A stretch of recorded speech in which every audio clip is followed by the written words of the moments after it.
Hello, and welcome. You are about to listen to the story of the computer. It is a long story, one that spans more than 2,000 years. It is a story of human ingenuity, of philosophers and soldiers, of mathematicians and hobbyists. It is a story of gears and relays and tubes of glass, of silicon and light and pure disembodied logic. Please like, share, and subscribe. Let's begin.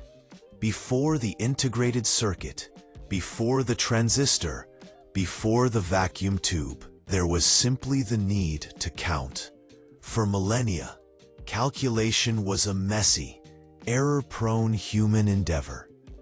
Our story, then, must begin in the mists of antiquity, with the very first tools designed to offload the burden of arithmetic from the human mind. The earliest and arguably the most enduring computer in history is the Abacus. Dating back to Mesopotamia around 2700 BC, this deceptively simple device, a frame holding rods on which beads are slid, was a powerful tool for place value notation. It wasn't a computer in the modern sense. It was a memory aid, a physical manifestation of numbers. But it established a fundamental principle. Discrete, physical objects can represent quantitative values. Millennia later, the spirit of mechanical calculation reappeared in 17th century Scotland, thanks to the mathematical genius of John Napier. Faced with the arduous task of multiplying large numbers, a necessity for the burgeoning field of astronomy, Napier invented Napier's bones. This set of numbered rods, based on the principle of lattice multiplication, allowed complex multiplication and division to be reduced to simple addition. While still manual, it was a significant step toward making calculations systematic and mechanical. Body, end of paragraph. Following Napier, the slide rule emerged in the mid-17th century. Built upon the concept of the logarithm, another of Napier's key contributions, the slide rule used two movable logarithmic scales to perform multiplication and division through the simple process of addition and subtraction of lengths. For nearly 3 centuries, until the widespread adoption of the electronic calculator in the 1970s, the slide rule was the indispensable tool of engineers, scientists, and mathematicians worldwide. These devices, the Abacus, Napier's bones, and the slide rule, were the scaffolding upon which true computing would be built. They were calculating aids. The next stage would move beyond mere aids to create the first calculating machines. The mechanical revolution. The 17th century was a crucible of intellectual ferment, giving rise to figures who sought to automate calculation itself. The goal was to build a machine where the operator simply set the numbers, cranked a handle, and the machine delivered the answer reliably every time. In 1642, a brilliant young French polymath, Blaise Pascal, designed and built the world's first successful mechanical calculator. Motivated by the sheer drudgery of his father's work as a tax collector, Pascal sought a way to automate addition and subtraction. His device, the Pascaline, was a beautifully crafted brass box filled with interlocking gears. The Pascaline solved the problem of carryover, the most complex mechanical challenge in arithmetic. When one dial advanced from 9 to 0, a tooth on its gear would engage the next dial, automatically advancing it by one position, exactly as we do when we add numbers on paper. It was a purely digital machine, a true ancestor of the computer, using gears to represent decimal digits. Decades later, the German philosopher and mathematician Gottfried Wilhelm Leibniz took Pascal's design and expanded upon it. In 1672, Leibniz conceived of the stepped reckoner, a machine that could not only add and subtract, but also perform multiplication and division, thanks to an ingenious component he invented called the Leibniz wheel, or stepped drum. The stepped reckoner was the most advanced calculating machine of its time, showcasing the feasibility of the 4 fundamental arithmetic operations being performed by a single, integrated mechanical device. The Pascaline and the stepped reckoner proved that mechanics could embody logic. They demonstrated that human intervention could be limited to input, and a predefined set of mechanical operations could reliably generate an output. But these machines were still fundamentally sophisticated calculators. They required human input for every step of a complex problem. The stage was set for the leap from calculator to computer, a machine that could execute a sequence of instructions automatically. The visionary, Charles Babbage. The leap from calculator to computer, from a machine that assists with a single operation to a machine that executes a whole series of operations without human interference, was the work of one brilliant, uncompromising, and ultimately frustrated Englishman, Charles Babbage. Babbage was motivated by a profound crisis: the appalling inaccuracy of the mathematical tables of the day, ballistic, astronomical, and navigational charts. These tables were calculated by human computers and were filled with errors, often with disastrous real-world consequences. Babbage's famous quote perfectly encapsulates his driving mission: "I wish to God these calculations had been executed by steam."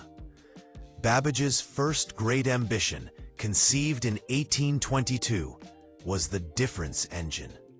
The difference engine was not designed for general calculation, but for one specific, powerful purpose: to calculate polynomial functions using the method of finite differences. It was a dedicated, automatic tabulator. Crucially, the engine was designed to not only calculate the numbers, but to automatically stamp the result onto a copper plate, ready for printing. This completely eliminated the possibility of human error in calculation, transcription, and typesetting. The machine was huge, designed to use steam power, and required precision far beyond the capacity of early 19th century metalworking. Babbage received extensive government funding, but the project stalled, mired in engineering disputes and staggering costs. He would never complete the difference engine, though his designs would later inspire the successful construction of the difference engine number 2 by the London Science Museum in the 1990s, proving that Babbage's designs were fundamentally sound. But while the difference engine was stalled, Babbage made his most significant conceptual leap: the design of the analytical engine. This machine was a universal, general-purpose computer. Babbage conceived of the analytical engine as having all the core components of a modern CPU. The mill, the arithmetic logic unit, or CPU, where arithmetic and logical operations would take place. The store, the memory unit, where numbers and intermediate results would be held. Input-output. Mechanisms using the existing technology of punched cards, adapted from the Jacquard loom for both programming the machine and receiving results. Control unit, a system for managing the sequence of instructions. The defining feature of the analytical engine was its programmability. Instructions for the machine were to be fed in via a sequence of punched cards, separate from the numerical data cards. This separation of instruction, the program, and data was a revolutionary idea. Moreover, the engine incorporated concepts like conditional branching, the ability to jump to a different instruction based on the result of a calculation, a feature essential to any modern algorithm. This is where Ada, Countess of Lovelace, enters the story. As a brilliant mathematician and Babbage's collaborator, she instantly grasped the philosophical magnitude of the analytical engine. While translating a French article about the machine, Lovelace added her own extensive notes. Within these notes, she described an explicit algorithm intended for the engine to calculate a sequence of Bernoulli numbers. This is universally recognized as the first computer program ever published. Lovelace's genius lay in her foresight. Babbage saw a sophisticated number cruncher. Lovelace saw a machine that could manipulate symbols, not just numbers. She wrote that the engine might act upon things other than number, such as the science of operations. She envisioned it composing music, creating graphics, and handling logical statements. She was the prophet of the software age. Babbage died in 1871, a bitter man whose grand vision was never physically realized. His analytical engine remained a blueprint, a magnificent mechanical dream that anticipated the electronic age by a full century. The dawn of data processing. If Babbage was the father of the universal computer, the next major figure was the father of the data processing industry. The conceptual fire of Babbage's work had largely burned out in England, but the need for automation was heating up in America, driven by a demographic explosion. In the late 19th century, the United States faced an administrative crisis. The 1880 census had taken nearly 8 years to compile and tabulate by hand. It was clear that the 1890 census would take longer than the 10 years allotted, potentially rendering the data obsolete before it was even finalized. The government needed an automated solution. The man who provided it was Herman Hollerith, an engineer working for the Census Bureau. Hollerith was inspired by the way railroad conductors punched tickets to encode a passenger's physical characteristics. He developed a system based entirely on punched cards, not for programming the machine, as Babbage had intended, but for storing data. Hollerith's tabulating machine used an electrical current to sense the holes in the cards. When a metal pin passed through a hole, it completed a circuit and caused an electrical counter to increment. This machine could tabulate millions of records quickly and accurately. The 1890 census was processed in a fraction of the time, saving the government millions. Hollerith quickly commercialized his invention, founding the Tabulating Machine Company in 1896. Through a series of mergers and expansions, that company would eventually become the International Business Machines Corporation, better known today as IBM. The punch card, now used for data storage and input, became the universal standard for business and government data processing for the next 70 years. This was the dawn of commercial computing. Hollerith didn't build a complex mathematical computer like Babbage, but he proved that automation, electromechanics, and data storage were vital for the industrial world. Electromechanical pioneers, the final transition of this mechanical era, was the integration of pure mechanics with electrical power and the use of electromagnetic relays. A relay is a switch that is opened or closed by an electrical current. It performs a simple binary function, on or off, 1 or 0. Combining thousands of these relays allowed for the creation of complex logical circuits. One of the first to apply binary logic to electromechanical calculating was George Stibitz at Bell Labs. Working at his kitchen table in 1937, he built the Model K for kitchen, a simple arrangement of relays that could perform binary addition. Stibitz understood that the binary system, zeros and ones, was the natural language for electrical switches, off and on. His later work culminated in the complex number calculator in 1940, a device notable for being the first machine ever operated remotely via a telephone line. Across the Atlantic, in wartime Germany, a self-taught engineer named Konrad Zuse was quietly building, arguably, the most important electromechanical computers of the era. Zuse's machines were conceived in the isolation of Nazi Germany, completely unaware of the similar work being done in America. Zuse's first success, the Z3, completed in 1941, is often cited as the world's first functioning program-controlled, general-purpose, fully automatic digital computer.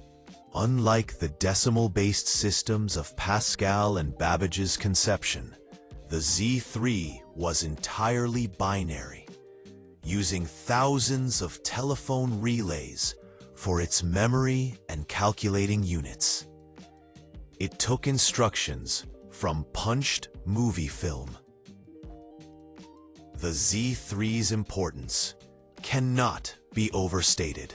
It was digital, operated using the binary system, automatic, executed a program without human intervention, program controlled, instructions were stored externally, general purpose, could solve a wide variety of mathematical problems.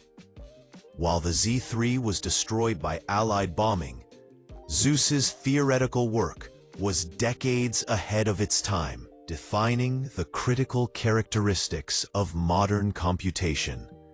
Finally, in the United States, Howard Aiken at Harvard, with funding and technical support from IBM, completed the Automatic Sequence Controlled Calculator, ASCC, later known as the Harvard Mark I, in 1944. This enormous machine, 50 feet long, 8 feet high, and containing 750,000 separate parts, used electromechanical relays and executed a program stored on punched paper tape. It was an impressive culmination of the electromechanical age, effectively being the analytical engine realized on a grand industrial scale. However, the speed of these relay-based machines was inherently limited by the physical movement of the mechanical switches. A single calculation could take several seconds. The need for faster, truly instantaneous switching elements was paramount. As the world plunged into World War II, This pressing need for speed, for code-breaking and ballistics calculations, would force a final radical shift, the abandonment of physical motion for the speed of light. The mechanical age was over. The electronic age was about to begin, ushered in by the glow of the vacuum tube. That's an excellent place to start. Completing part 1 will give us the entire foundation of mechanical computing. Before the integrated circuit, before the transistor, before the vacuum tube, there was simply the need to count. For millennia, calculation was a messy, error-prone human endeavor. Our story, then, must begin in the mists of antiquity, with the very first tools designed to offload the burden of arithmetic from the human mind. The earliest, and arguably the most enduring, computer in history is the Abacus. Dating back to Mesopotamia around 2700 BC, this deceptively simple device, a frame holding rods on which beads are slid, was a powerful tool for place value notation. It wasn't a computer in the modern sense. It was a memory aid, a physical manifestation of numbers. But it established a fundamental principle. Discrete, physical objects can represent quantitative values.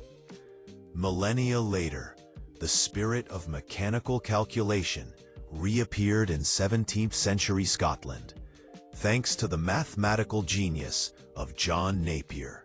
Faced with the arduous task of multiplying large numbers, a necessity for the burgeoning field of astronomy, Napier invented Napier's bones. This set of numbered rods, based on the principle of lattice multiplication, allowed complex multiplication and division to be reduced to simple addition.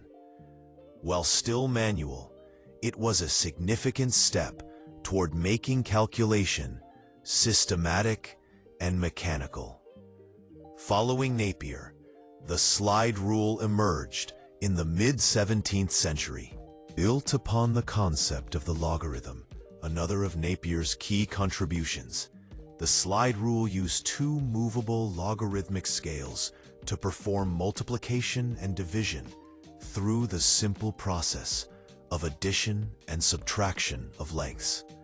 For nearly 3 centuries, until the widespread adoption of the electronic calculator in the 1970s, the slide rule was the indispensable tool of engineers, scientists, and mathematicians worldwide. These devices, the Abacus, Napier's bones, and the slide rule, were the scaffolding upon which true computing would be built.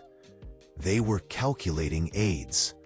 The next stage would move beyond mere aids to create the first calculating machines. H3, the mechanical revolution.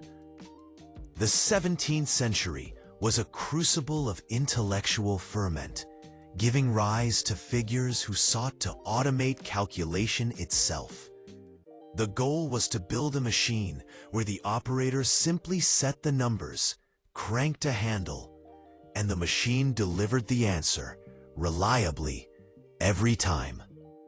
In 1642, a brilliant young French polymath, Blaise Pascal, designed and built the world's first successful mechanical calculator. Motivated by the sheer drudgery of his father's work as a tax collector, Pascal sought a way to automate addition and subtraction.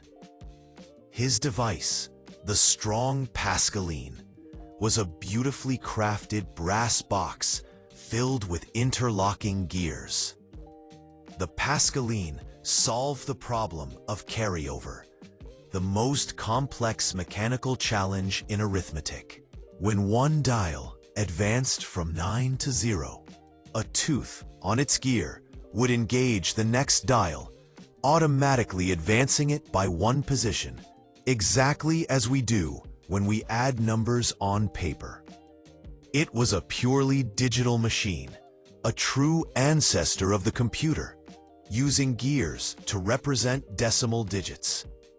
Decades later, the German philosopher and mathematician Gottfried Wilhelm Leibniz took Pascal's design and expanded upon it.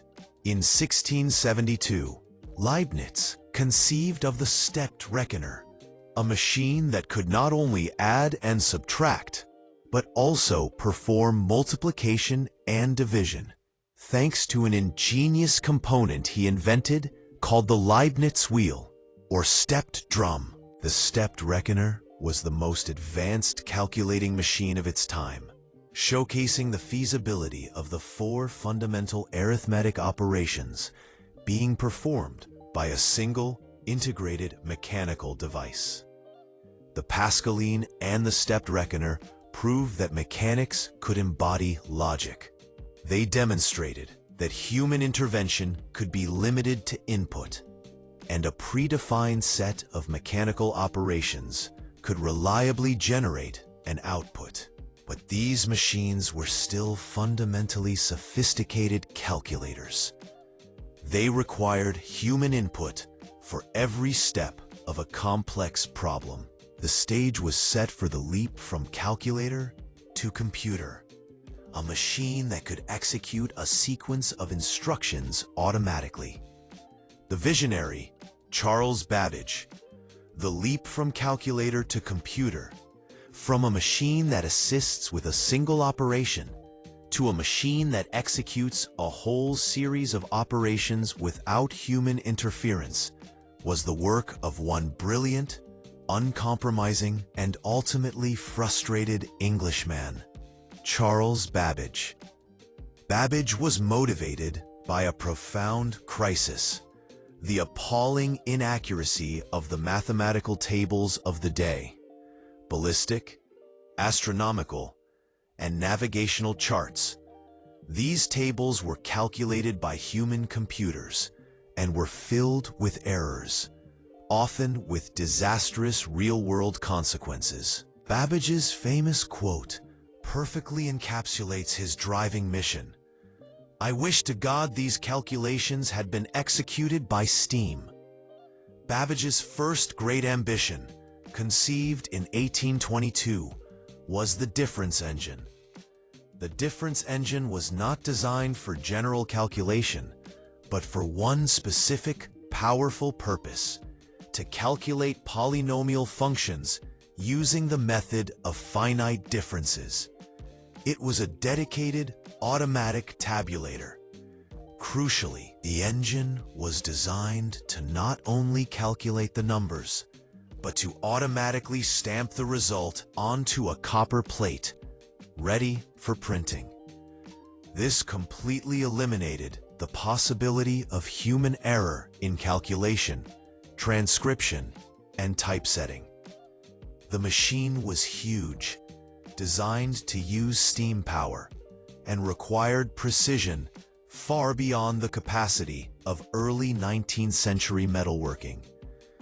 Babbage received extensive government funding, but the project stalled, mired in engineering disputes and staggering costs. He would never complete the difference engine, though his designs would later inspire the successful construction of the difference engine number 2 by the London Science Museum in the 1990s, proving that Babbage's designs were fundamentally sound. But while the difference engine was stalled, Babbage made his most significant conceptual leap: the design of the analytical engine. This machine was a universal, general-purpose computer. Babbage conceived of the analytical engine as having all the core components of a modern CPU.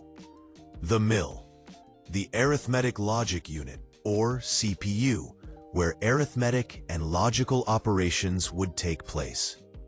The store, the memory unit, where numbers and intermediate results would be held. Input, output, mechanisms using the existing technology of punched cards, adapted from the Jacquard loom for both programming the machine and receiving results. Control unit, a system for managing the sequence of instructions. The defining feature of the analytical engine was its programmability. Instructions for the machine were to be fed in via a sequence of punched cards, separate from the numerical data cards. This separation of instruction, the program, and data was a revolutionary idea. Moreover, the engine incorporated concepts like conditional branching, the ability to jump to a different instruction based on the result of a calculation, a feature essential to any modern algorithm. This is where Ada, Countess of Lovelace, enters the story. As a brilliant mathematician and Abbage's collaborator, she instantly grasped the philosophical magnitude of the analytical engine. While translating a French article about the machine, Lovelace added her own extensive notes. Within these notes, she described an explicit algorithm intended for the engine to calculate a sequence of Bernoulli numbers. This is universally recognized as the first computer program ever published. Lovelace's genius lay in her foresight. Babbage saw a sophisticated number cruncher. Lovelace saw a machine that could manipulate symbols, not just numbers. She wrote that the engine might act upon things other than number, such as the science of operations. She envisioned it composing music, creating graphics, and handling logical statements. She was the prophet of the software age. Babbage died in 1871, a bitter man whose grand vision was never physically realized. His analytical engine remained a blueprint, a magnificent mechanical dream that anticipated the electronic age by a full century, the dawn of data processing. If Babbage was the father of the universal computer, the next major figure was the father of the data processing industry. The conceptual fire of Babbage's work had largely burned out in England, but the need for automation was heating up in America, driven by a demographic explosion. In the late 19th century, the United States faced an administrative crisis. The 1880 census had taken nearly 8 years to compile and tabulate by hand. It was clear that the 1890 census would take longer than the 10 years allotted, potentially rendering the data obsolete before it was even finalized. The government needed an automated solution. The man who provided it was Herman Hollerith, an engineer working for the Census Bureau. Hollerith was inspired by the way railroad conductors punched tickets to encode a passenger's physical characteristics. He developed a system based entirely on punched cards, not for programming the machine as Babbage had intended, but for storing data. Hollerith's tabulating machine used an electrical current to sense the holes in the cards. When a metal pin passed through a hole, it completed a circuit and caused an electrical counter to increment. This machine could tabulate millions of records quickly and accurately. The 1890 census was processed in a fraction of the time, saving the government millions. Hollerith quickly commercialized his invention, founding the Tabulating Machine Company in 1896. Through a series of mergers and expansions, that company would eventually become the International Business Machines Corporation, better known today as IBM. The punch card, now used for data storage and input, became the universal standard for business and government data processing for the next 70 years. This was the dawn of commercial computing. Hollerith didn't build a complex mathematical computer like Babbage, but he proved that automation, electromechanics, and data storage were vital for the industrial world. Electromechanical pioneers. The final transition of this mechanical era was the integration of pure mechanics with electrical power and the use of electromagnetic relays. A relay is a switch that is opened or closed by an electrical current. It performs a simple binary function: on or off, 1 or 0. Combining thousands of these relays allowed for the creation of complex logical circuits. One of the first to apply binary logic to electromechanical calculating was George Stibitz at Bell Labs. Working at his kitchen table in 1937, he built the Model K for kitchen, a simple arrangement of relays that could perform binary addition. Stibitz understood that the binary system, zeros and ones, was the natural language for electrical switches, off and on. His later work culminated in the complex number calculator in 1940, a device notable for being the first machine ever operated remotely via a telephone line. Across the Atlantic, in wartime Germany, a self-taught engineer named Konrad Zuse was quietly building arguably the most important electromechanical computers of the era. Zuse's machines were conceived in the isolation of Nazi Germany, completely unaware of the similar work being done in America. Zuse's first success, the Z3, completed in 1941, is often cited as the world's first functioning, program-controlled, general-purpose, fully automatic digital computer. Unlike the decimal-based systems of Pascal and Babbage's conception, the Z3 was entirely binary, using thousands of telephone relays for its memory and calculating units. It took instructions from punched movie film. The Z3's importance cannot be overstated. It was digital, operated using the binary system. Automatic, executed a program without human intervention. Program controlled, instructions were stored externally. General purpose, could solve a wide variety of mathematical problems. While the Z3 was destroyed by Allied bombing, Zuse's theoretical work was decades ahead of its time, defining the critical characteristics of modern computation.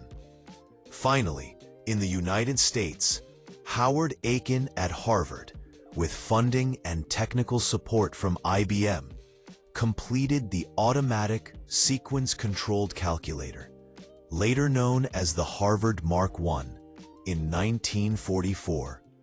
This enormous machine, 50 feet long, 8 feet high, and containing 750,000 separate parts, used electromechanical relays and executed a program stored on punched paper tape.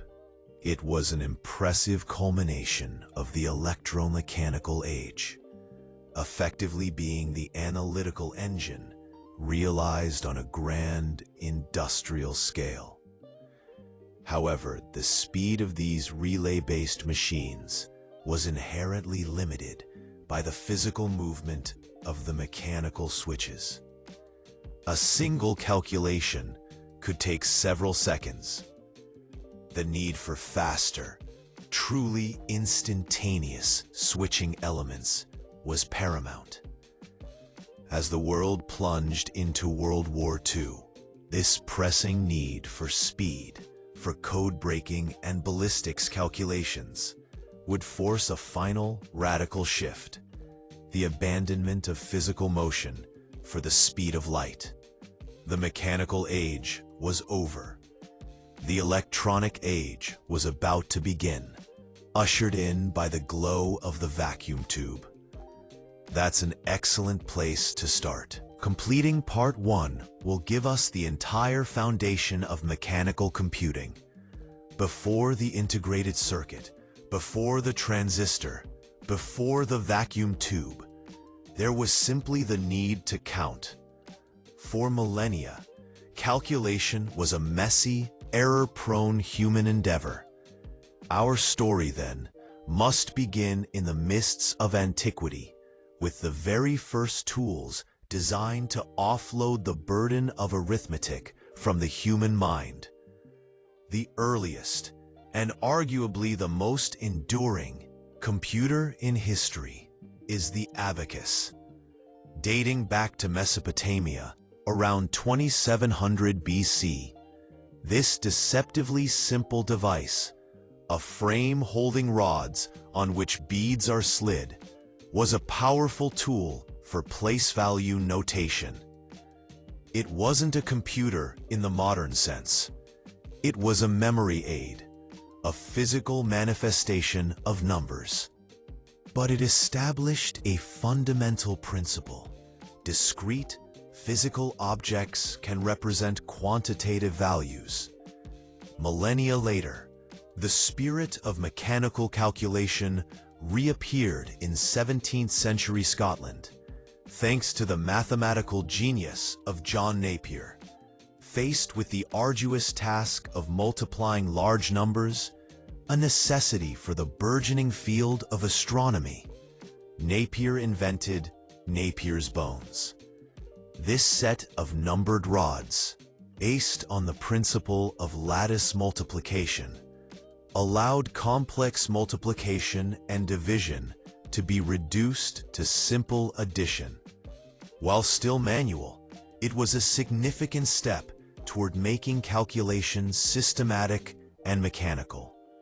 Following Napier, the slide rule emerged in the mid-17th century.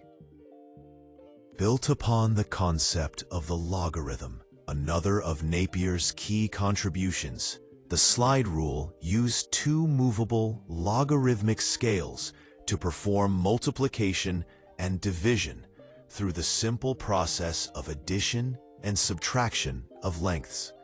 For nearly 3 centuries, until the widespread adoption of the electronic calculator in the 1970s, the slide rule was the indispensable tool of engineers, scientists, and mathematicians worldwide. These devices, the Abacus, Napier's bones, and the slide rule, were the scaffolding upon which true computing would be built.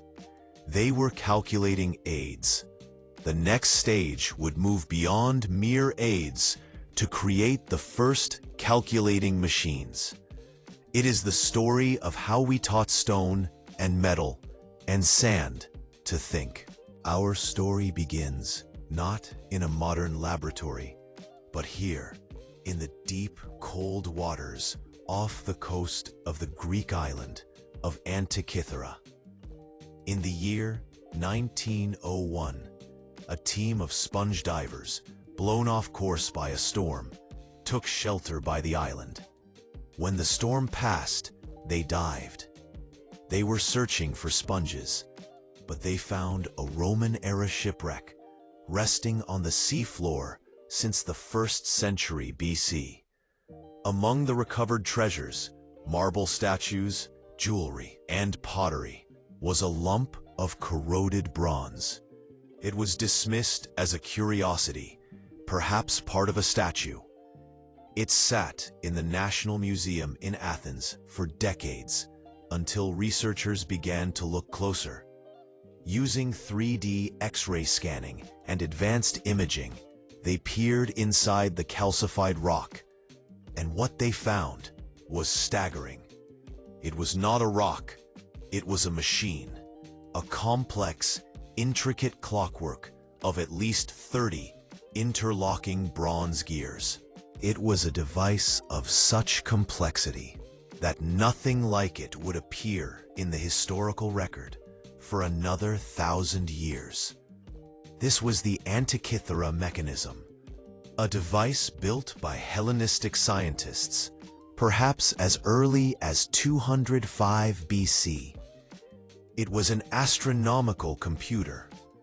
When a user turned its crank, this bronze box could predict the cycles of the sun and the moon, the positions of the known planets, and, most remarkably, the precise timing of future eclipses. It was a computer made of bronze from the ancient world, and it is where our story begins, because it proves that the dream of the computer, the desire to mechanize thought, to capture the rules of the cosmos in a machine, is not a modern idea.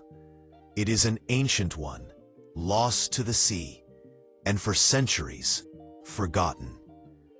To understand this ancient dream, we must first ask a simple question. What is a computer? Before it was a box of electronics, a computer was simply a computing tool. It was any device that helped a human to count, to calculate, or to compute. And by this definition, the story of the computer begins with its most fundamental tool, the abacus. The abacus we know, with beads on wires, is a relatively modern form. The first computers were simple counting boards. The oldest surviving example is the Salamis tablet, discovered on the Greek island of Salamis, dated to around 300 BC. It was a heavy slab of marble, carved with grooves. Small stones or calculi were placed in these grooves to represent numbers. It was a tool for everyday life, used by merchants in the marketplace to tally sums and calculate trade. It was a physical, tangible way to manage numbers, a simple, elegant, and powerful extension of the human mind. It was the first step, but humanity did not only wish to count, it wished to understand the heavens. This required a far more advanced tool, the astrolabe. Appearing sometime between 200 BC and 500 AD, the astrolabe was an object of both science and beauty. It was a handheld model of the universe, constructed from overlaid rings and discs, typically of metal. It contained a map of the most important stars. By citing the position of the sun or a known star, a user could use the astrolabe to calculate time, location, and direction. It was used in navigation to determine latitude. In the Islamic world, it helped to calculate the direction of Mecca. It could even be used in astrology to predict events. But the astrolabe had a secret. It was not just a static device. It was, in a sense, programmable. Each astrolabe included several disks that inputted different base information into the system, depending on the user's latitude. A traveler moving from Baghdad to Cairo could physically swap out the plate for their new latitude, and the computer, the astrolabe, would provide the correct answers.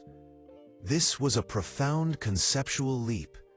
The abacus was a direct manipulation calculator. The astrolabe introduced the idea of separating the tool, the hardware, from the data, the swappable disks. It was the first faint echo of software.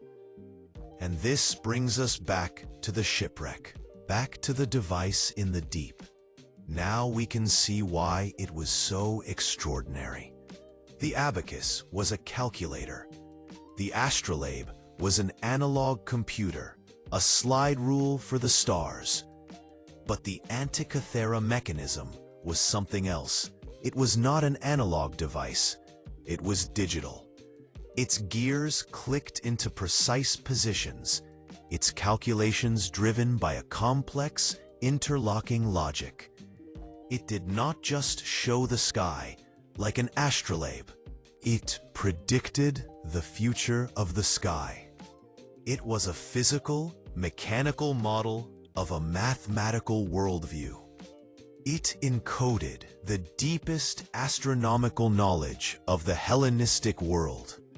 The cycles of the planets, the winding motion of the moon, the great 18-year cycle of Saros, which governs eclipses, and it embedded this knowledge into a machine.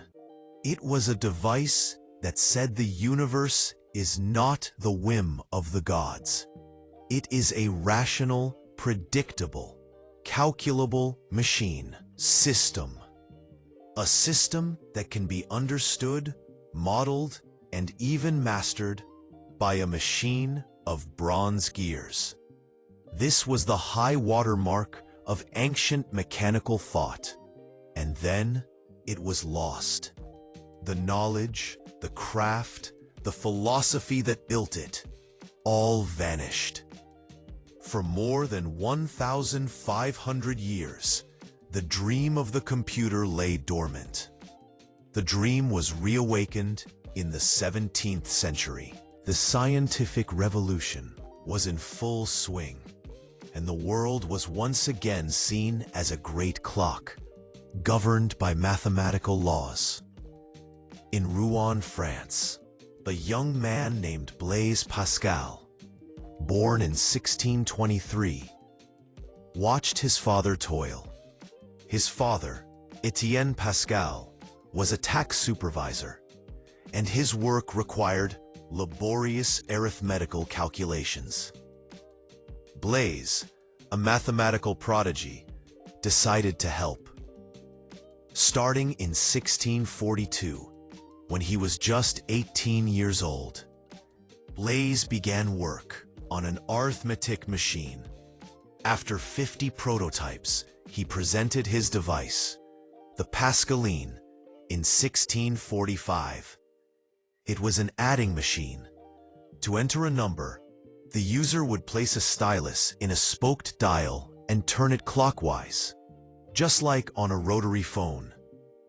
The number appeared in a small window in the accumulator at the top. To add another number, the user simply dialed it, and the machine carried the one automatically. But this carry was the entire problem. Imagine adding 1 to 999. The first dial, as it turns from 9 to 0, must turn the second dial. The second, as it turns from 9 to 0, must turn the third. The friction and force required would jam the machine. This cascading carry was the great challenge of all mechanical calculators. Pascal's solution was a moment of mechanical genius. He invented a mechanism called the sautoir, or jumper. It was a small, weighted arm. As a dial turned from 9, a pin on the dial would slowly lift the weighted arm. Then, precisely as the dial clicked to 0, the pin would slip, and the arm, powered by gravity, would fall, striking a gear on the next dial and advancing it by 1. This was the breakthrough. The carry was no longer propagated by the user's hand. Each digit's carry was independent of the state of the others. It was an elegant, robust solution, one he adapted from the lantern gear, used in massive turret clocks. It was a device born of filial devotion, and it worked. Pascal had solved a practical problem. 30 years later, a German philosopher-mathematician, saw a more profound possibility. Gottfried Wilhelm von Leibniz, one of history's great polymaths, believed that all human reasoning, all logic, could be reduced to a calculus. He dreamed of a universal language that could resolve all human disputes. And to prove it, he believed he could build a machine that did it. In 1671, he designed the step reckoner. It expanded on Pascal's ideas. It could add and subtract, like the Pascaline, but it could also multiply and divide. It accomplished this through a clever mechanism called the stepped drum, or Leibniz wheel. Multiplication was performed by a series of repeated addition and shifting. Turning a crank on the side would perform the additions, and a carriage would physically shift to represent the next decimal place. But Leibniz's true contribution was not this machine, which, like Pascal's, was a commercial failure. His true contribution was abstract. While his machine was decimal, Leibniz was the first great European champion of the binary system. He saw that all numbers, and perhaps all logic, could be represented by a simple series of zeros and ones. He was not just trying to build a tool. He was trying to build a proof. He was laying the philosophical groundwork for a true logic machine. The full realization of his binary dream, however, would have to wait over 200 years. The next great leap came not from a philosopher, but from an industrial age polymath. A man who, like Pascal and Leibniz, saw a problem and believed a machine was the answer. His name was Charles Babbage. The problem was the mathematical table crisis. In the early 19th century, all of modern society, navigation, engineering, banking, astronomy, ran on printed books of mathematical tables, like logarithms and trigonometric functions. But these tables were compiled by human computers, clerks who performed the calculations by hand, and they were, as Babbage noted, prone to error. Mistakes were made in calculation, in transcription, and in typesetting. These errors were not just academic, they were dangerous. As Babbage himself cited, they had caused ships to run aground. Frustrated by these numerous miscalculations, Babbage declared to his friend, the astronomer John Herschel, "I wish to God these calculations had been executed by steam." He was not speaking metaphorically. He proposed to build a machine, a steam-powered engine, to mechanize the production of tables. His machine was called the difference engine, first announced in 1822. It was based on a mathematical principle called the method of finite differences. The beauty of this method is that it can solve complex polynomial functions using only arithmetical addition. And addition was something Babbage, like Pascal, knew he could mechanize. His design was monumental. The 1830 plan for difference engine number 1 called for 25,000 parts, weighed an estimated 4 tons, and stood about 8 feet high. And crucially, it had a printer. It would calculate the tables and automatically stamp the results into a mold, removing all possibility of human error. But it was never finished. The project was too ambitious. The precision required too great. After a dispute with his engineer, Joseph Clement, work was halted in 1832. The British government, which had funded the project, finally axed it in 1842. All that was ever built in Babbage's lifetime was a single finished portion of the engine, about 2,000 parts, which worked flawlessly. But the story does not end there. With the difference engine project stalled, Babbage was freed from the nuts and bolts of detailed construction.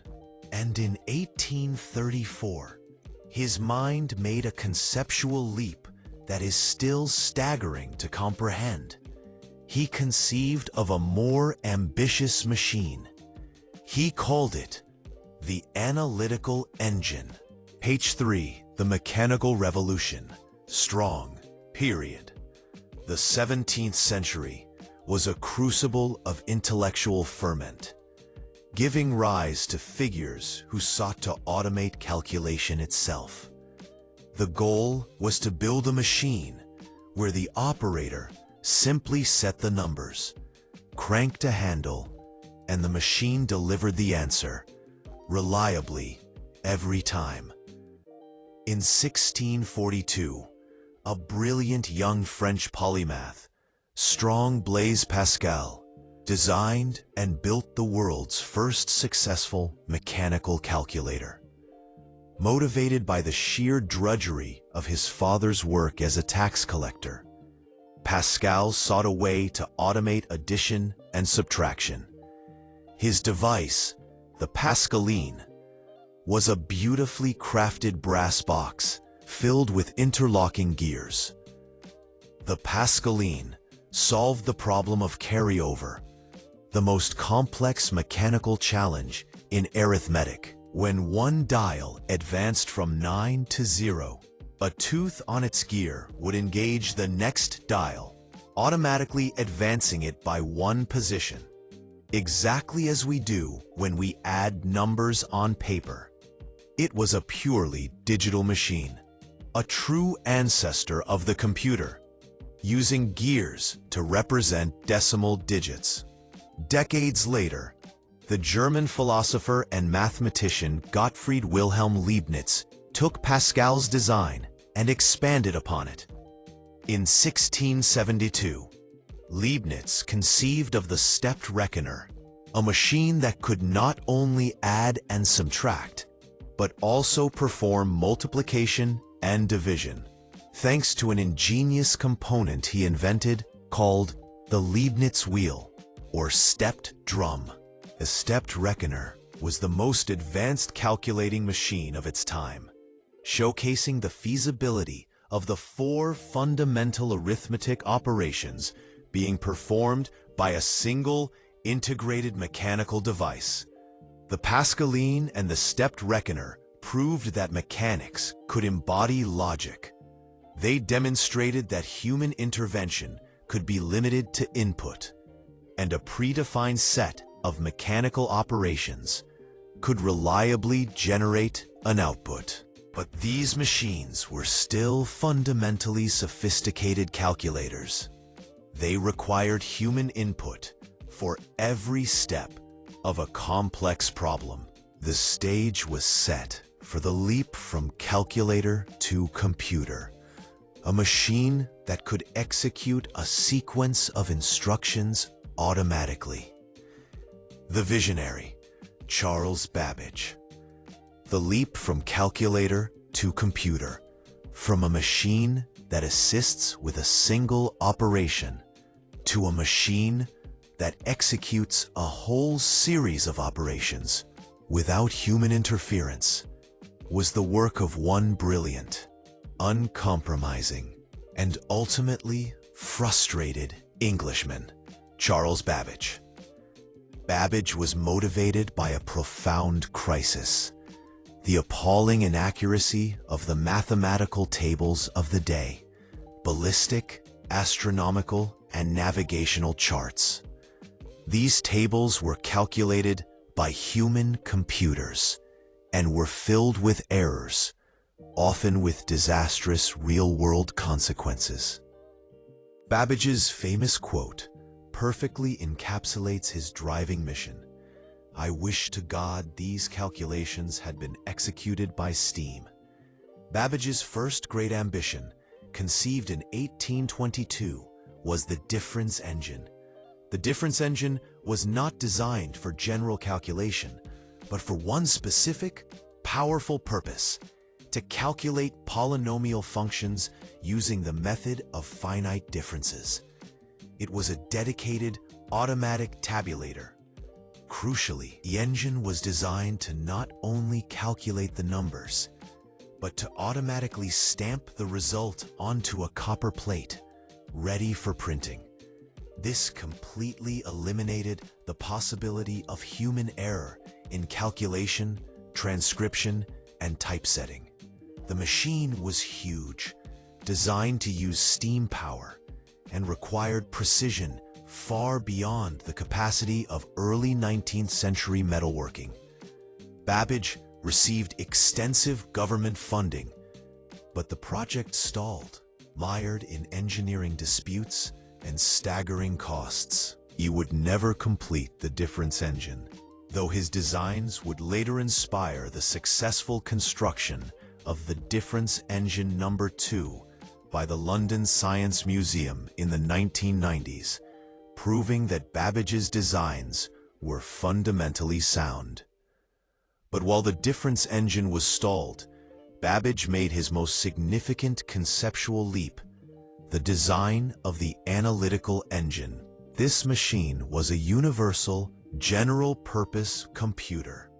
Babbage conceived of the analytical engine as having all the core components of a modern CPU.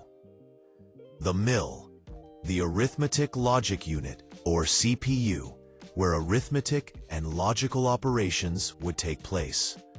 The store, the memory unit, where numbers and intermediate results would be held. Input, output. Mechanisms using the existing technology of punched cards, adapted from the Jacquard loom, for both programming the machine and receiving results. Control unit, a system for managing the sequence of instructions. The defining feature of the analytical engine was its programmability. Instructions for the machine were to be fed in via a sequence of punched cards, separate from the numerical data cards. This separation of instruction and data was a revolutionary idea.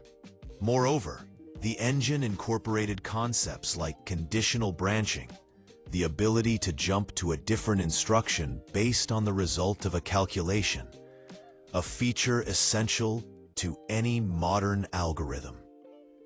This is where Ada, Countess of Lovelace, enters the story. As a brilliant mathematician and Babbage's collaborator, she instantly grasped the philosophical magnitude of the analytical engine. While translating a French article about the machine, Lovelace added her own extensive notes. Within these notes, she described an explicit algorithm intended for the engine to calculate a sequence of Bernoulli numbers. This is universally recognized as the first computer program ever published. Lovelace's genius lay in her foresight. Babbage saw a sophisticated number cruncher. Lovelace saw a machine that could manipulate symbols, not just numbers. She wrote that the engine might act upon things other than number, such as the science of operations. She envisioned it composing music, creating graphics, and handling logical statements. She was the prophet of the software age. Babbage died in 1871, a bitter man whose grand vision was never physically realized. His analytical engine remained a blueprint, a magnificent mechanical dream that anticipated the electronic age by a full century. The difference engine was a strictly calculator. It was designed for one task: solving polynomials. The analytical engine was a general-purpose, programmable computer.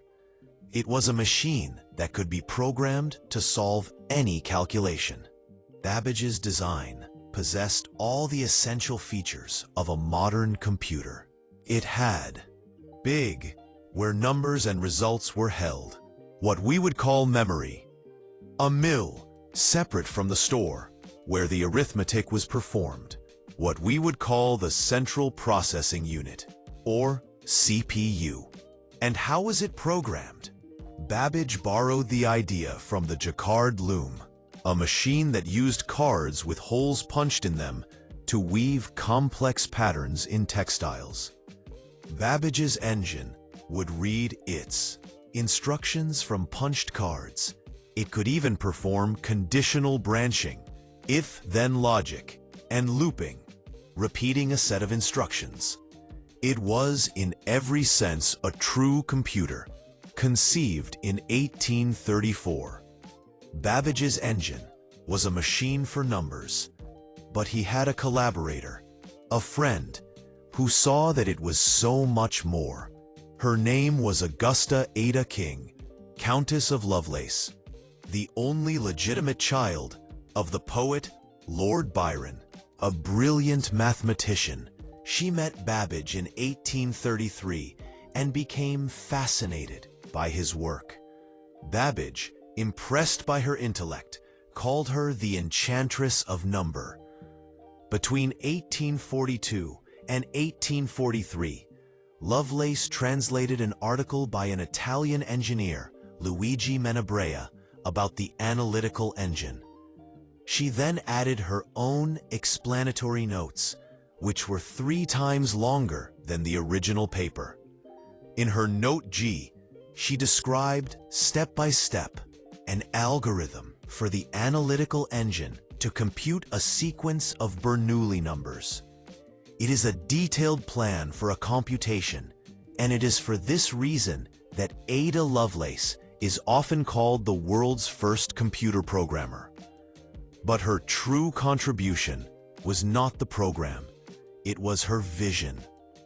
Babbage saw his engine as a machine to crunch numbers. Ada, with her poetical science, saw something far more profound. She was the first to realize that the machine might act upon other things besides number. She saw that numbers could be used to represent symbols. And if the machine could manipulate symbols, it could manipulate anything. She wrote, supposing, for instance, that the fundamental relations of pitched sounds in the science of harmony and of musical composition were susceptible of such expression, the engine might compose elaborate and scientific pieces of music, of any degree of complexity or extent. She had, in 1843, described a machine that could compose music. She had described digital media. She understood the idea of universal computation a full century before anyone could build the machine to realize it. The analytical engine, like the difference engine, was never built. It was a dream of steam and brass, born 100 years too soon. The idea of the computer, fully formed, would have to be invented all over again. The world, it seemed, was not yet ready. The next chapter of our story begins not with a grand philosophical vision, but with a desperate, practical crisis. The crisis of data. The year is 1887. The United States Census Bureau is in a state of panic. The 1880 census, tabulated entirely by hand, had taken 7 years to complete. The country was growing so fast that officials feared the 1890 census would take more than 10 years to count. The government would be unable to reapportion its representatives. A constitutional crisis. A young engineer and former census office employee named Herman Hollerith believed he had a solution. He, too, was inspired by the Jacquard loom's punched cards. But his machine would not be mechanical like Babbage's. It would be electromechanical. His idea was to capture each person's data, age, sex, state of residence, as a specific pattern of holes on a card. His system had several parts. First, a pantograph punch, used by clerks to punch each card to represent the data from the census schedule. Second, the card reader. The punched card was placed in a press. When the operator lowered a lever, a set of spring-loaded pins would descend. If a pin hit the card, nothing happened. But if a pin found a hole, it would pass through, dipping into a small cup of mercury, completing an electrical circuit. This electrical signal did two things. On a large wall of 40 data recording dials, it would cause the corresponding dial, say male or born in New York, to click forward by one. And at the same time, it would cause a specific compartment lid on a sorting table to pop open, allowing the operator to file the card. The choice of compartment depending on the data in the card. It was a tabulator and a sorter all in one. In an 1887 test, the speed was astonishing. Hollerith's rivals, using other methods, took over 44 hours to process a test batch. Hollerith astounded Census Bureau officials by completing the task in just 5.5 hours. He won the contract. The 1890 census, which processed data from 62 million people, was finished months ahead of schedule and far under budget. Hollerith's invention didn't just save the census. It spawned a class of machines and the data processing industry. His tabulating machine company, which he later sold, would, through a series of mergers, become a giant. It would be called the International Business Machines Corporation, or IBM. H3 strong, the dawn of data processing. If Babbage was the father of the universal computer, the next major figure was the father of the data processing industry. The conceptual fire of Babbage's work had largely burned out in England, but the need for automation was heating up in America, driven by a demographic explosion. In the late 19th century, the United States faced an administrative crisis. The strong 1880 census had taken nearly 8 years to compile and tabulate by hand. It was clear that the 1890 census would take longer than the 10 years allotted, potentially rendering the data obsolete before it was even finalized. The government needed an automated solution. The man who provided it was Herman Hollerith, an engineer working for the Census Bureau. Hollerith was inspired by the way railroad conductors punched tickets to encode a passenger's physical characteristics. He developed a system based entirely on punched cards, not for programming the machine, as Babbage had intended, but for storing data. Hollerith's tabulating machine used an electrical current to sense the holes in the cards. When a metal pin passed through a hole, it completed a circuit and caused an electrical counter to increment. This machine could tabulate millions of records quickly and accurately. The 1890 census was processed in a fraction of the time, saving the government millions. Hollerith quickly commercialized his invention, founding the Tabulating Machine Company in 1896. Through a series of mergers and expansions, that company would eventually become the International Business Machines Corporation, better known today as IBM. The punch card, now used for data storage and input, became the universal standard for business and government data processing for the next 70 years. This was the dawn of commercial computing.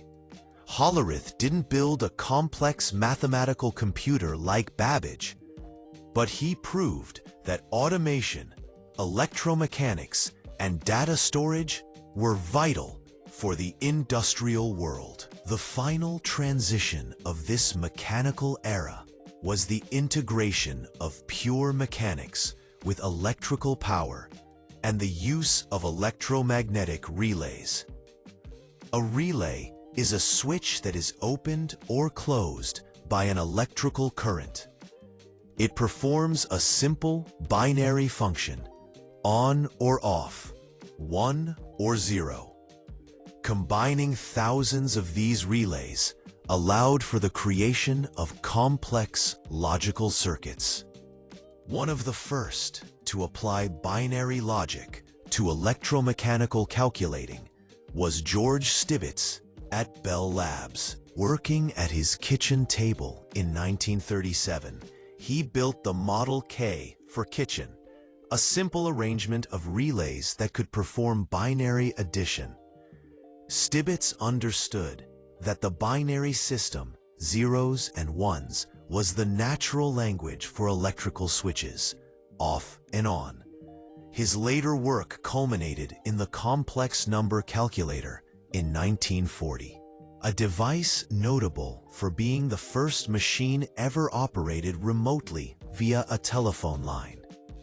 Across the Atlantic, in wartime Germany, the self-taught engineer named Konrad Zuse was quietly building arguably the most important electromechanical computers of the era. Zuse's machines were conceived in the isolation of Nazi Germany, completely unaware of the similar work being done in America. Zuse's first success, the Z3, completed in 1941, is often cited as the world's first functioning program-controlled, general-purpose, fully automatic digital computer.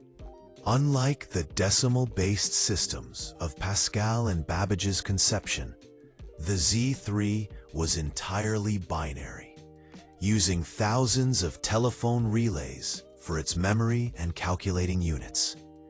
It took instructions from punched movie film. The Z3's importance cannot be overstated.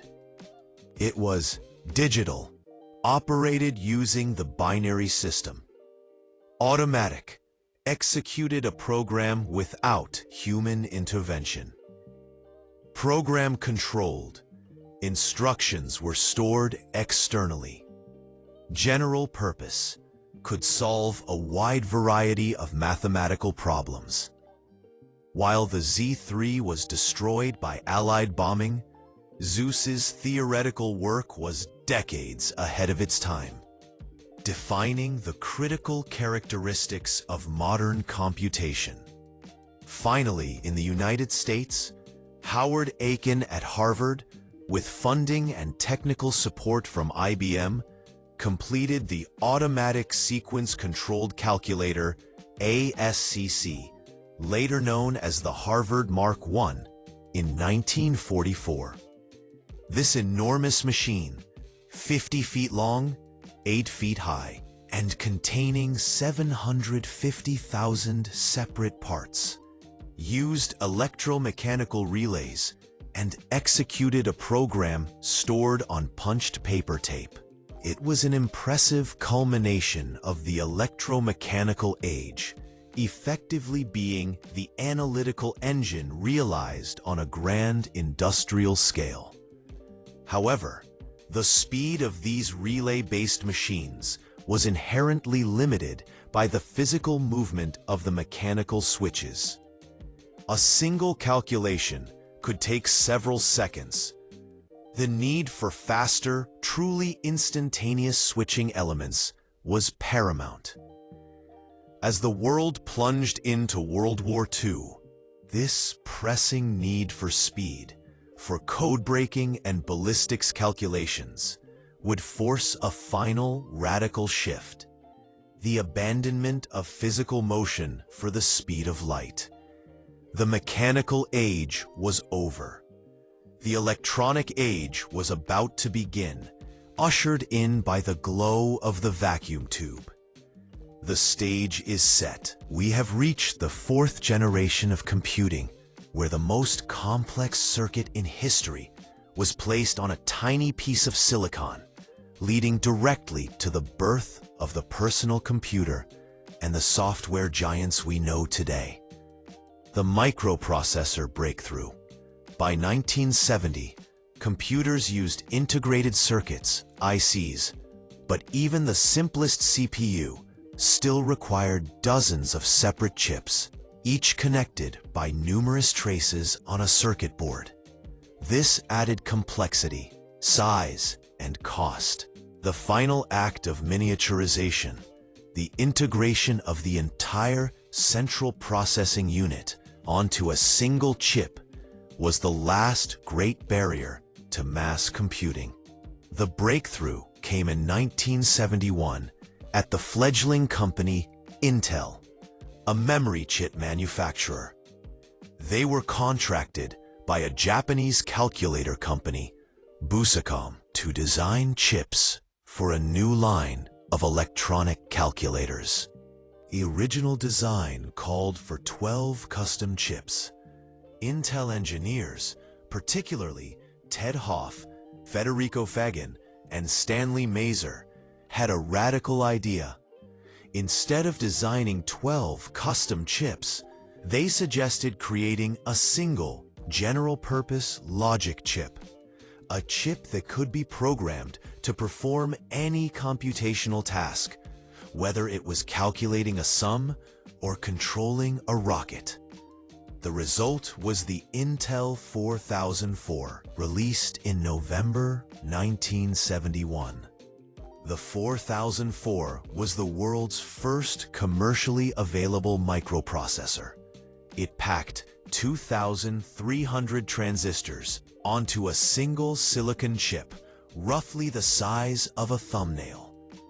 Though primitive by modern standards, it operated at a clock speed of 740 kilohertz. It represented a conceptual earthquake. For the first time, all the intelligence and processing power of a computer was contained on a single chip. It contained the mill, the store, and the control, Babbage's core components, all in one integrated unit. The microprocessor immediately heralded the fourth generation of computers, 1971 to present. The cost of a CPU plummeted, and the size shrank to something that could literally sit on a desktop. The microprocessor evolved quickly. In 1974, Intel released the 8080, a powerful 8-bit chip. This was the chip that was affordable enough and powerful enough to truly launch the personal computer revolution. It was the engine of the future. The shift in production capability was astounding. This era cemented Moore's Law, an observation made by Intel co-founder Gordon Moore in 1965, which posited that the number of transistors on a microchip would double roughly every 2 years. This relentless, exponential shrinking and improving of silicon power is the single most important economic and technological trend of the last half-century. The homebrew era. Once the microprocessor made the CPU cheap, the concept of a personal computer, a machine owned by an individual, became reality. It didn't start in a corporate boardroom. It started with hobbyists in garages and clubs. The first true personal computer arrived in 1975, the Altair 8800. It was based on the new Intel 8080 chip and was sold in kit form through Popular Electronics magazine. It was primitive, a metal box with front panel switches and blinking lights. It had no keyboard, no monitor, and no permanent memory. But for thousands of electronics enthusiasts, it was a blank canvas. The Altair gave rise to the Homebrew Computer Club in Menlo Park, California, a legendary gathering of hobbyists, hackers, and engineers who met to share code and hardware designs. This club was the petri dish for the revolution. Two key figures emerged from this group: Bill Gates and Paul Allen. They saw the Altair and realized that the hardware was useless without software. They famously developed a version of the basic programming language for the Altair, essentially founding what would become Microsoft, driven by the insight that software was the true value of the computer. At the same time, two other members of the Homebrew Computer Club, Steve Wozniak and Steve Jobs, were driven by a different vision. They believed the computer should be friendly, fully assembled, and ready to use out of the box. In 1976, they introduced the Apple I, followed by the hugely successful Apple II in 1977. The Apple II was the world's first ready-to-use computer designed for the consumer. It featured color graphics, sound, and open slots for expansion. Its massive commercial success was cemented by one piece of software: VisiCalc, the world's first spreadsheet program. VisiCalc turned the hobbyist machine into a serious business tool, justifying its purchase in thousands of offices and homes. The triumvirate and IBM's counterattack. The late 1970s saw the establishment of a triumvirate of personal computers: the Apple II, the Commodore PET, and the Tandy TRS-80, Trash 80. These machines defined the early consumer market, each selling hundreds of thousands of units. However, the major corporate world, dominated by IBM mainframes, largely ignored these toys. That is, until the late 1970s, when companies began bypassing the centralized mainframe for the capabilities of the powerful, decentralized Apple II. IBM realized it was missing the revolution. In a surprisingly fast and unconventional move, IBM decided to enter the personal computer market. To save time, they broke with decades of tradition. Instead of building everything internally, they sourced components off the shelf. They contracted Intel for the 8088 microprocessor, and most fatefully, they approached the small company founded by Bill Gates and Paul Allen for the operating system. In 1981, IBM released the IBM Personal Computer, IBM PC. It wasn't the most advanced machine, but it carried the weight and legitimacy of the IBM brand. This single machine transformed the PC from a hobbyist machine into an indispensable business tool. Crucially, IBM made a critical historical error. They didn't require an exclusive license for the operating system. They licensed PC-DOS, personal computer disk operating system from Microsoft, allowing Microsoft to retain the rights to sell their version, MS-DOS, to anyone.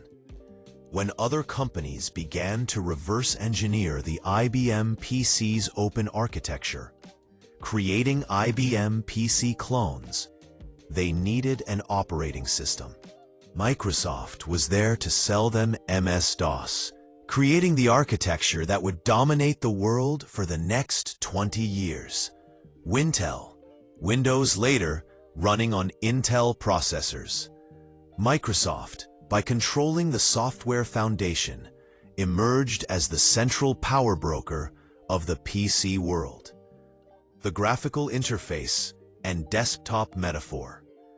Despite the success of the IBM PC and its clones, the primary method of interaction was still the command line interface, CLI, typing cryptic commands into a text prompt. The goal of making the computer truly intuitive remained elusive. The solution had been pioneered a decade earlier at Xerox PARC, Palo Alto Research Center. Xerox researchers had developed radical new concepts: the graphical user interface, GUI, the mouse, and the desktop metaphor, windows, icons, menus, and a pointer. These ideas, however, were not successfully commercialized by Xerox. It was Steve Jobs who championed these ideas for the consumer market. After a famous visit to Xerox PARC, Apple developed the Lisa and then the hugely influential Macintosh computer, released in 1984. The Macintosh was the first affordable computer to popularize the WIMP, Windows, icons, menus, pointer, GUI.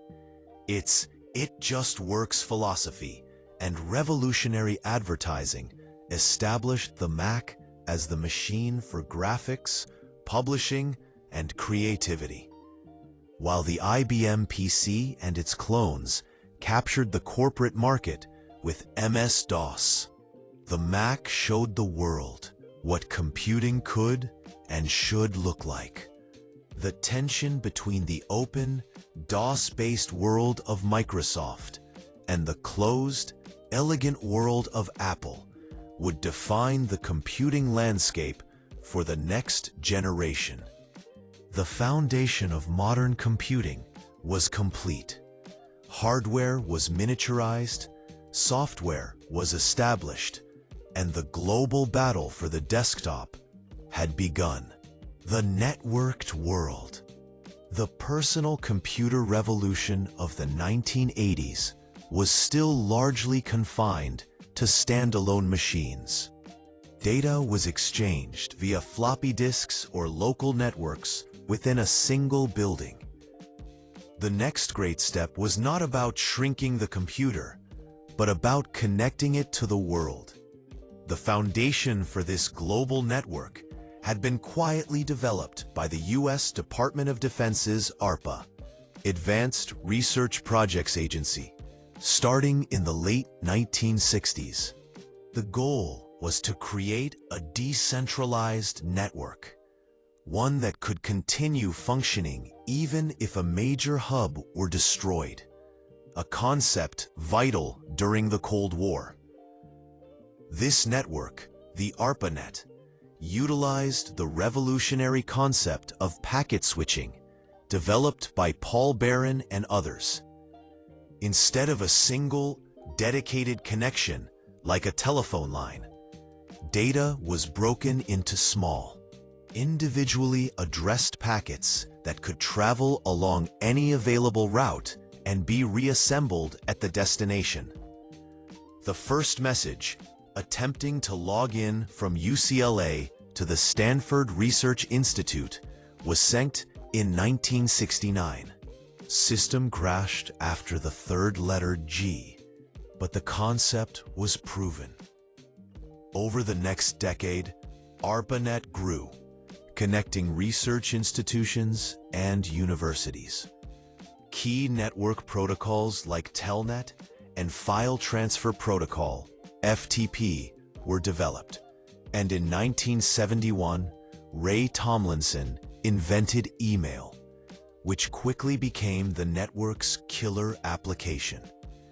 In 1983, the network adopted the two fundamental protocols that define the Internet today: TCP, Transmission Control Protocol, which ensures data is correctly delivered, and IP, Internet Protocol, which handles addressing and routing.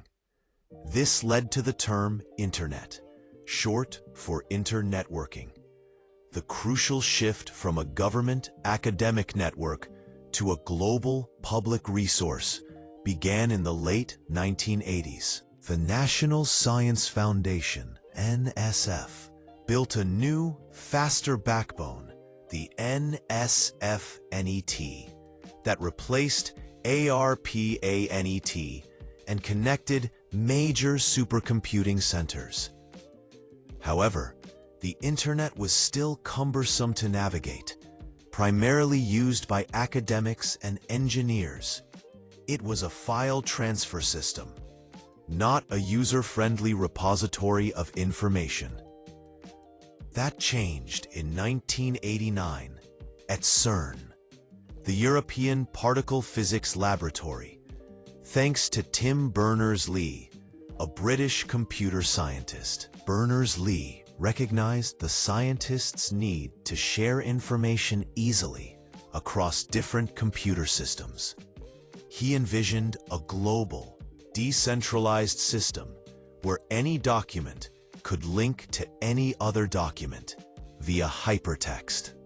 Berners-Lee created three fundamental technologies: HTML, hypertext markup language, the coding language for creating web pages; HTTP, hypertext transfer protocol, the set of rules for transferring web data; URL, uniform resource locator, the unique address for every page. He called his invention the World Wide Web, WWW. In 1993, CERN famously announced that the underlying technology would be available to everyone royalty-free, a decision that unleashed a torrent of creativity and commercial development. The final piece of the puzzle was the first easy-to-use web browser. In 1993, Mosaic was released, offering the first multimedia, graphical interface to the web. This was followed by Netscape Navigator, which kicked off the dot-com boom of the late 1990s. The computer was no longer a box on a desk. It was a window to the world. Mobile and cloud computing. The 21st century would see a radical shift in computer use, from fixed desktop access to constant mobile connectivity. The key driver behind this mobility was a tiny, specialized chip architecture developed in the 1980s by a British company called Acorn Computers and later commercialized by ARM, Advanced RISC Machines. The ARM architecture utilizes a reduced instruction set computer, RISC design, which prioritizes power efficiency over raw computational speed. While the desktop market was dominated by power-hungry Intel x86 chips, the ARM design consumed dramatically less power, making it perfect for battery-operated devices. ARM chips found their first success in early mobile phones, like the Nokia 6110 in the mid-1990s. But the true revolution came in 2007, with the introduction of the Apple iPhone. The iPhone redefined the mobile experience, replacing physical keyboards with a large, multi-touch capacitive screen, and combining a phone, an internet communicator, and an iPod into a single intuitive device. This launched the smartphone revolution, which soon required billions of tiny, powerful, and efficient ARM-based processors. Today, ARM technology powers virtually every smartphone and tablet on the planet. This mobile revolution ran parallel to a massive shift in how data and processing power were managed, the rise of cloud computing. Historically, every company purchased and maintained its own servers and software, an expensive, inefficient model. Cloud computing changed this by treating computing power as a utility, like electricity. Instead of owning and operating physical servers, companies began to rent computing infrastructure, storage, and applications over the internet.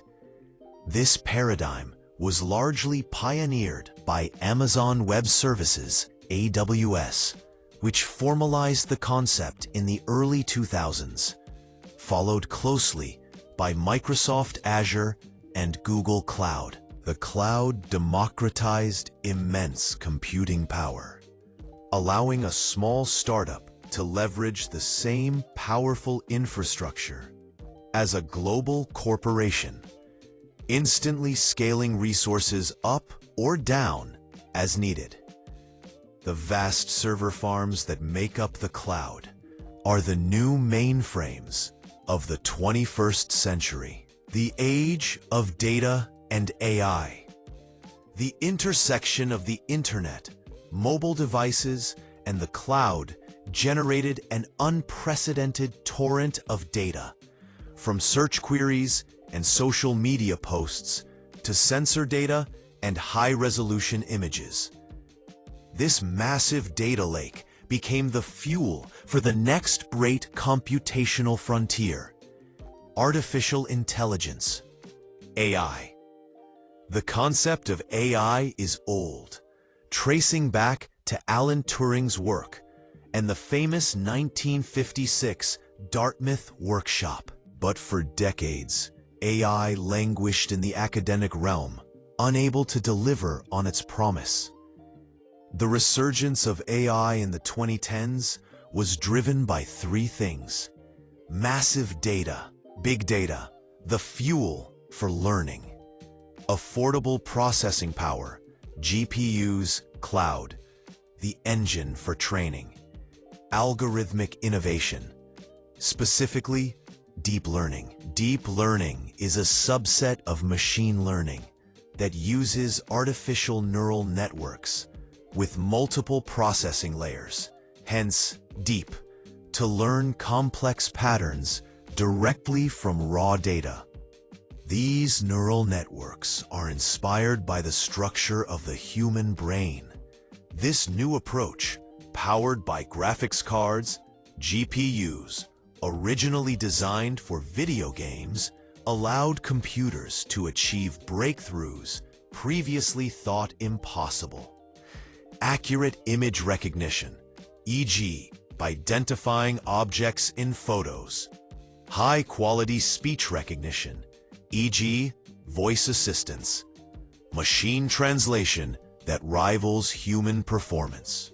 The most recent and culturally impactful wave of AI is generative AI, driven by large language models, LLMs. These models are trained on vast portions of the internet and can generate coherent, human-quality text, code, images, and audio in response to a simple text prompt. The computer has thus evolved from a calculation machine to a data processing system, and now a creative and cognitive partner. As transistors continue to shrink, the inevitable limits of classical physics are being reached. The foundational principle of modern computing, Moore's law, which has driven exponential growth for half a century, is slowing down. Transistors are now reaching the scale of individual atoms, where the weird rules of quantum mechanics cause electrons to tunnel through barriers, making the circuits unreliable. This physical boundary is forcing researchers to look beyond the classical computer into entirely new computational paradigms. The most exciting and radical of these is quantum computing. Classical computers use bits that store information as either 0 or 1. Quantum computers use qubits, which, thanks to the quantum phenomena of superposition and entanglement, can represent both 0 and 1 simultaneously. This means a quantum computer can explore millions of solutions concurrently. While still in its infancy, the quantum computer holds the potential to solve problems that are utterly intractable for even the fastest supercomputers, particularly in areas like cryptography, drug discovery, and materials science. It represents a fundamental shift in how computation is performed.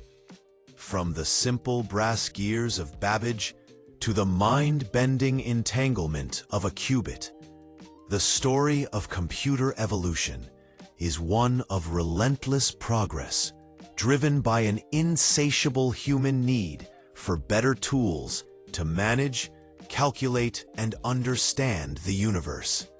The computer has shrunk from a vast hall of tubes to a chip in your pocket, then expanded back into an ethereal cloud that spans the globe, and is now poised to enter the subatomic realm.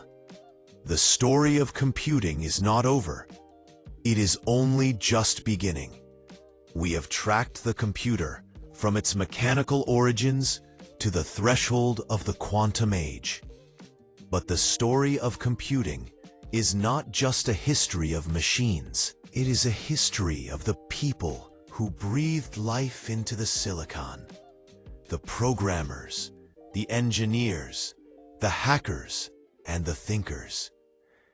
In the early decades, from the ENIAC programmers to the mainframers of the 1960s, computing was a specialized, formal profession. Programmers, often women, meticulously transcribed mathematical procedures into machine code. The culture was one of rigor, formality, and scarcity. Computer time was expensive, and efficiency was paramount. The culture began to change dramatically with the rise of the mini-computer and the personal computer in the 1970s. As machines became cheaper, more hands-on, and accessible to students, a new philosophy emerged: the hacker culture.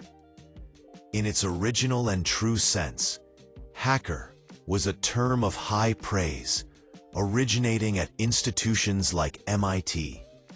It didn't mean a malicious security breaker. It meant a creative problem solver, someone who could hack a quick, elegant solution to a complex technical problem. These individuals believed in the power of free information and the joy of mastering complex systems. This ethos was crystallized in the homebrew computer club and early bulletin board systems.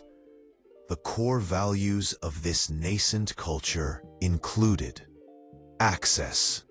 Information should be free and accessible to all. Decentralization. Mistrust authority and promote the free flow of ideas. Hands-on imperative. The best way to understand something is to build it yourself. This belief system directly led to the open-source software movement. Why should software be proprietary, locked away, and hidden? Visionaries argued that code should be open for anyone to inspect, modify, and improve. The GNU project, launched by Richard Stallman in 1983, aimed to create a completely free, Unix-like operating system. This movement paved the way for Linus Torvalds to release the Linux kernel in 1991.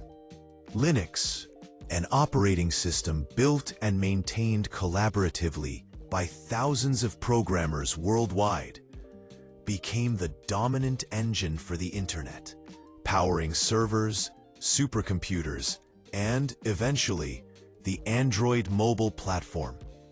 The open-source model proved that collaborative, distributed effort could create software superior to anything produced by proprietary corporate models. It demonstrated a profound sociological consequence of computing: the ability for a global community to organize and build massive, complex systems without central command. However, the hacker identity also split. By the 1980s, a dark side emerged: cracking, or the unauthorized breaking into computer systems. Early crackers were often motivated by curiosity or mischief, but as computers became central to global finance and infrastructure, the motivation turned to espionage, theft, and cybercrime. This tension between the creative, ethical hacker who builds and secures systems and the malicious cracker who exploits them defined the early Wild West of the Internet. The rapid proliferation of vulnerabilities demanded the creation of a new profession: cybersecurity. The constant digital arms race between those who break systems and those who protect them has become one of the most defining economic and security narratives of the modern era. The programmers and engineers of this era were not just technologists, they were cultural architects. They were writing the rules for the new digital society, laying the groundwork for how we interact, how we share, and how we protect ourselves in the interconnected world. Their culture, born from a desire for mastery and freedom, would soon have to confront the immense social responsibility that comes with wielding such power. I'll continue the conceptual part 6 with the second segment, focusing on the massive social and economic transformations brought about by computing. The computer began as a specialized military and scientific instrument, but by the turn of the millennium, it had become the invisible, indispensable engine of global society. The most profound consequence of the computer's evolution is not technological, it is sociological and economic. Computing fundamentally changed how we work, learn, and organize commerce. The transformation of work. The rise of the computer catalyzed a profound restructuring of the global workforce, causing simultaneous job displacement and job creation. In the initial phase, computers automated repetitive, labor-intensive tasks, the very tasks they were designed for. Workers whose jobs involved manual tabulation, filing, or simple data processing found their roles subsumed by machines running specialized software. This sparked early fears of mass technological unemployment. However, the computer also created entirely new industries and classes of employment. The need for software developers, network engineers, data scientists, and IT professionals exploded.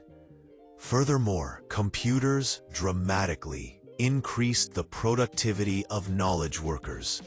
Architects, journalists, accountants, and doctors could now process information and communicate at unprecedented speeds. The ultimate impact was a shift from the industrial, manual economy to the knowledge economy. The most valuable commodity became information, and the most valuable workers were those who could manage, analyze, and leverage that information using computers. This shift necessitated a global move toward digital literacy and continuous education. The modern job market requires constant engagement with computational tools, meaning the ability to adapt to new software and new interfaces became a fundamental skill. The revolution in commerce and finance. Nowhere is the computational takeover more visible than in the realms of finance and commerce. The global financial markets, which trade trillions of dollars daily, are entirely dependent on split-second electronic transactions, running on high-speed networks and algorithmic trading systems. The entire system is now governed by code. The Internet catalyzed the creation of e-commerce. Companies like Amazon proved that the physical constraints of retail could be bypassed. Consumers could access global markets from their homes, leading to new paradigms in logistics, supply chain management, and personalized advertising, all powered by complex databases and analytical algorithms.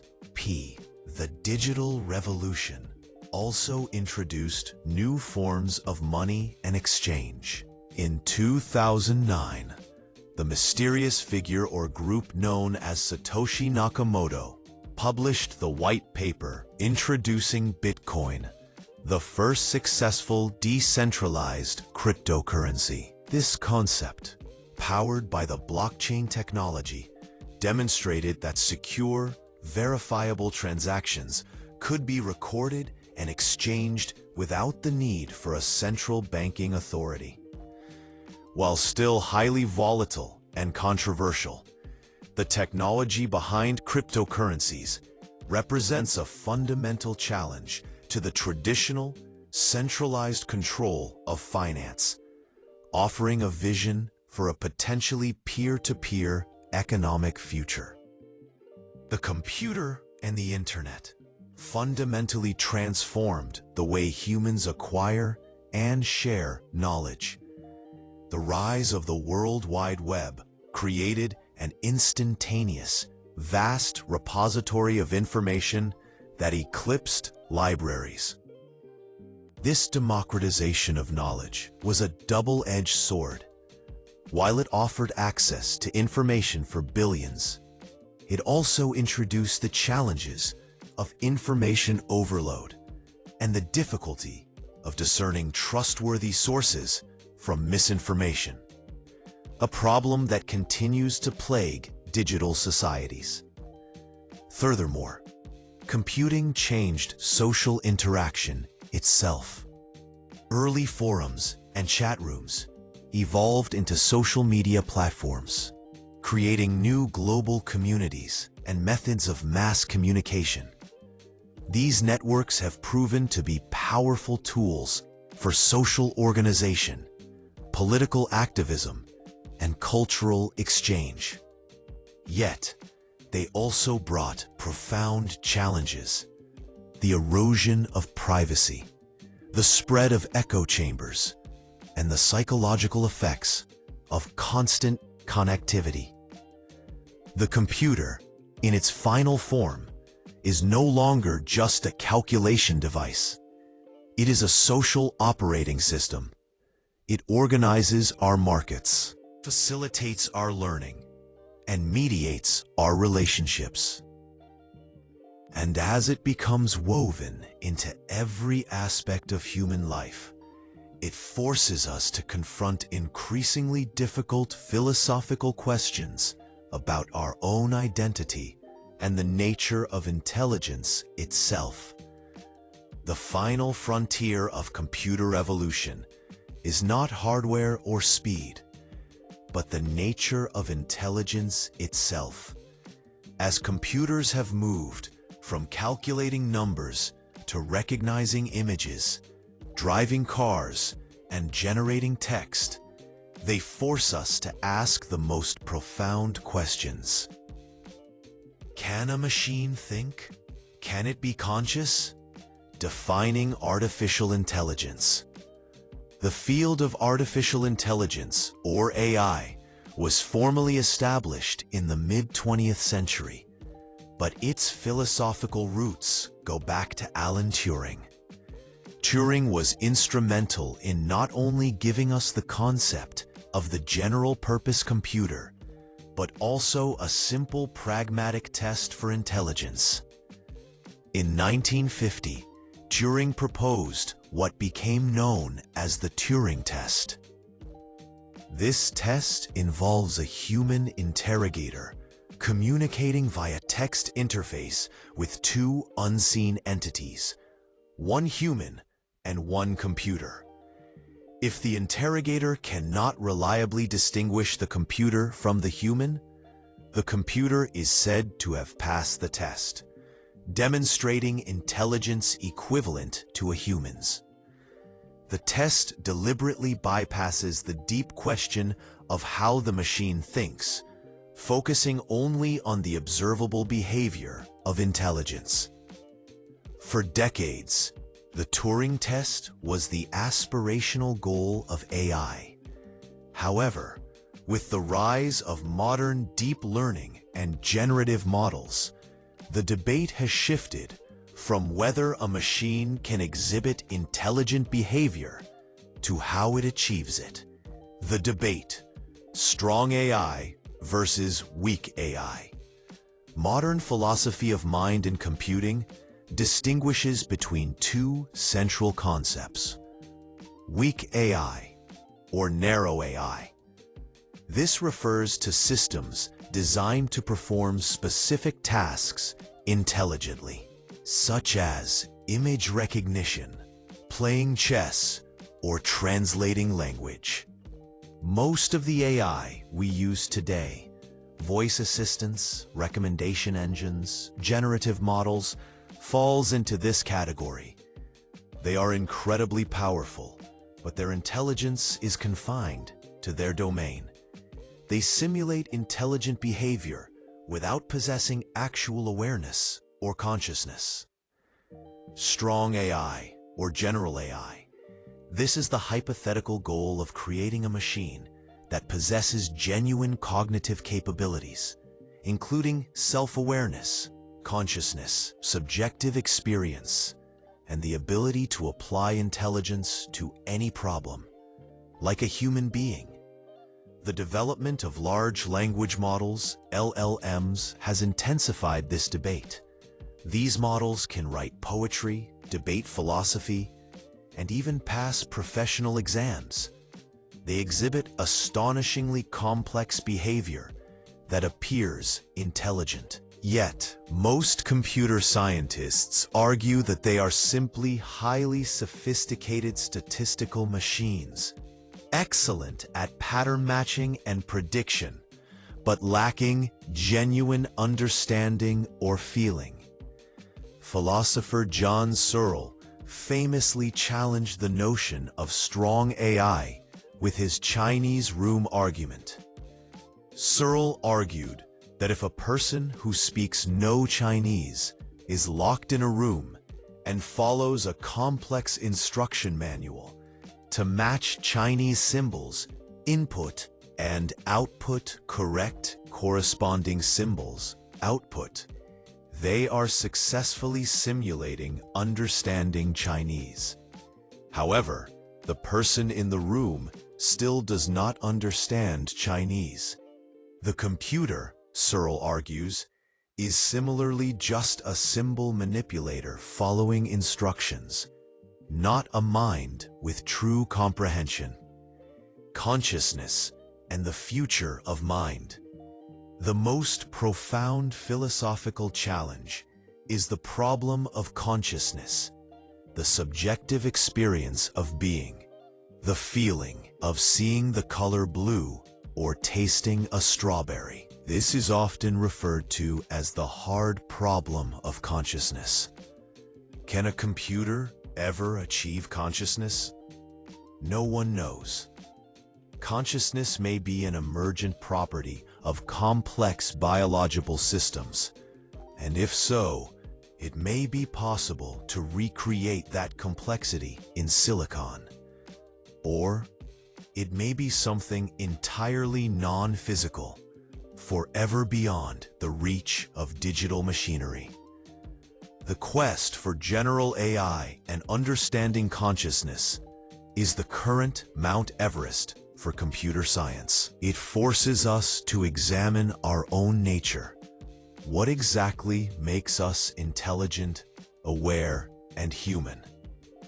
As our machines become more capable of mimicking human thought, they serve as the ultimate mirror, asking us to define our own minds. The stakes are enormous. If we successfully create an artificial general intelligence, AGI, we are no longer talking about simply tools, but about digital beings. The transition from a tool to a potentially conscious entity raises immediate, critical, and ethical questions that society is only just beginning to grapple with. The computer has fulfilled its destiny. It has become the most powerful and transformative technology ever created. But with this ultimate power comes a complex and urgent set of ethical responsibilities. As our systems become intelligent and deeply integrated into our lives, the challenges shift from engineering feats to societal and moral governance. The privacy problem. The modern computational world runs on data generated constantly by every connected device, website, and transaction. This massive accumulation of personal information creates the privacy problem. In the age of the mainframe, data was siloed and limited. Today, every click, purchase, location, and interaction contributes to a detailed digital profile of every individual. While this data fuels the amazing convenience of the digital world, personalized services, targeted ads, and predictive technologies, it also creates a profound imbalance of power. The central challenge is consent. Are users truly aware of what data is being collected, how it's being stored, and who profits from it? The ethical roadmap demands clear, transparent regulation around data ownership, retention, and usage. Legal frameworks like Europe's GDPR, General Data Protection Regulation, represent the first major steps toward asserting consumer control over personal data. But the battle to balance innovation with individual privacy is ongoing and constantly evolving. Algorithmic bias and fairness. As the computer has evolved into a decision maker, a second, more insidious problem has emerged: algorithmic bias. Artificial intelligence systems learn from the data they are fed. If that data reflects historical human biases, such as racial, gender, or socioeconomic prejudices, the AI will not only learn those biases, but amplify them, embedding prejudice into software that affects real-world outcomes. Examples of this bias are stark. AI systems used for criminal sentencing can disproportionately recommend harsher penalties for minorities. Facial recognition software struggles more frequently to correctly identify people with darker skin tones, and loan approval algorithms can systematically deny credit in certain neighborhoods. The ethical mandate here is for fairness and accountability. Computer scientists and regulatory bodies must actively audit the data used to train AI and the design of the algorithms themselves to ensure they are transparent, equitable, and non-discriminatory. The decisions made by algorithms are no longer abstract. They determine access to justice, housing, and opportunity. The challenge of control and regulation. The most existential challenge arises from the potential creation of artificial general intelligence, AGI.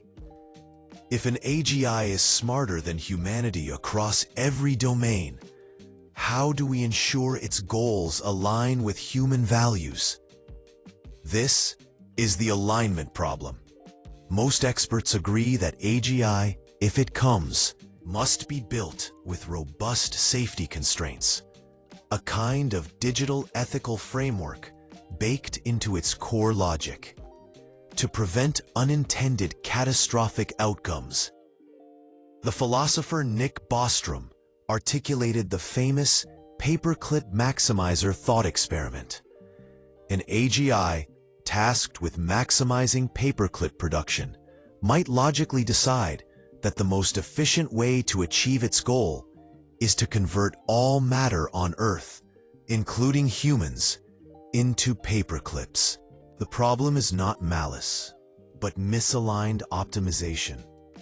This looming possibility forces governments, international bodies, and technology leaders to confront the urgent need for proactive regulation.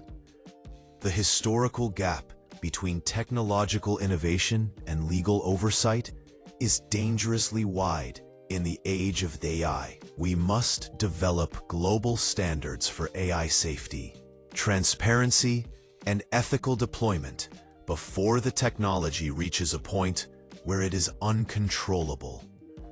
The human future. Ultimately, the complete story of computer evolution is a reflection of human nature itself.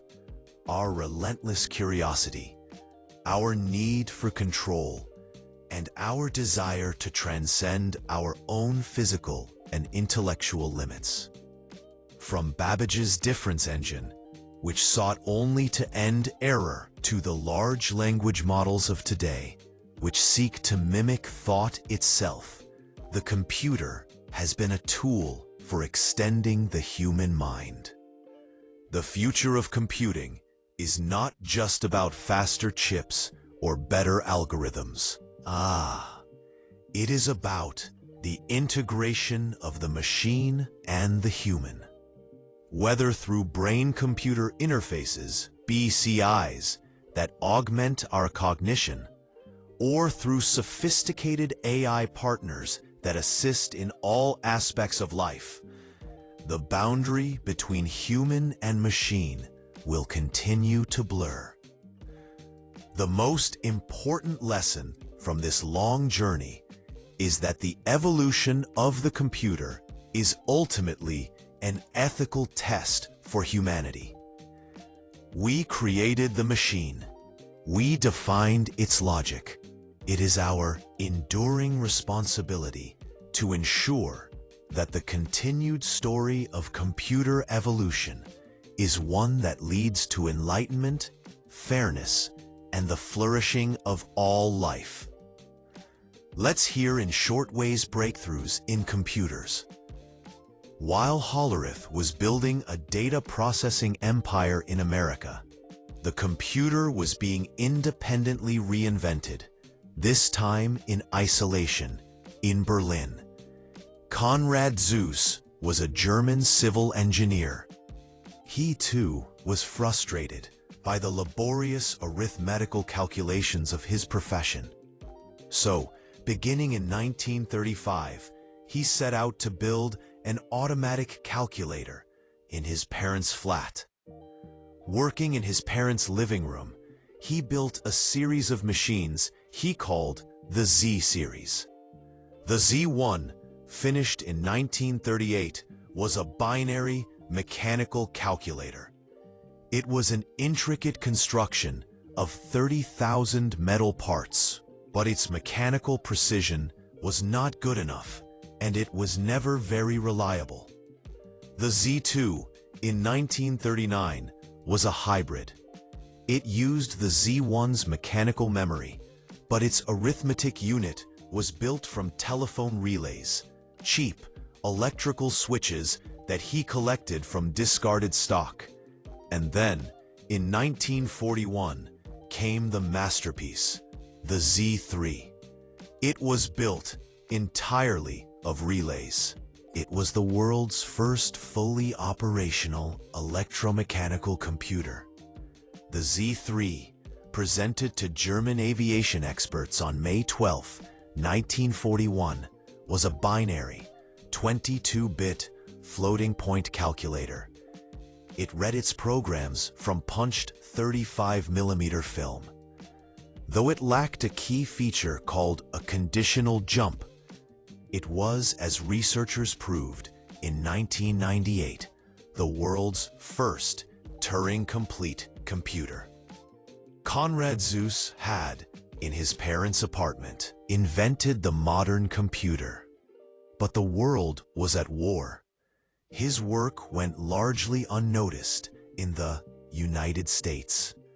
In 1943, an Allied air raid on Berlin destroyed his parents' flat, his workshop, the Z1, the Z3, and all the original blueprints.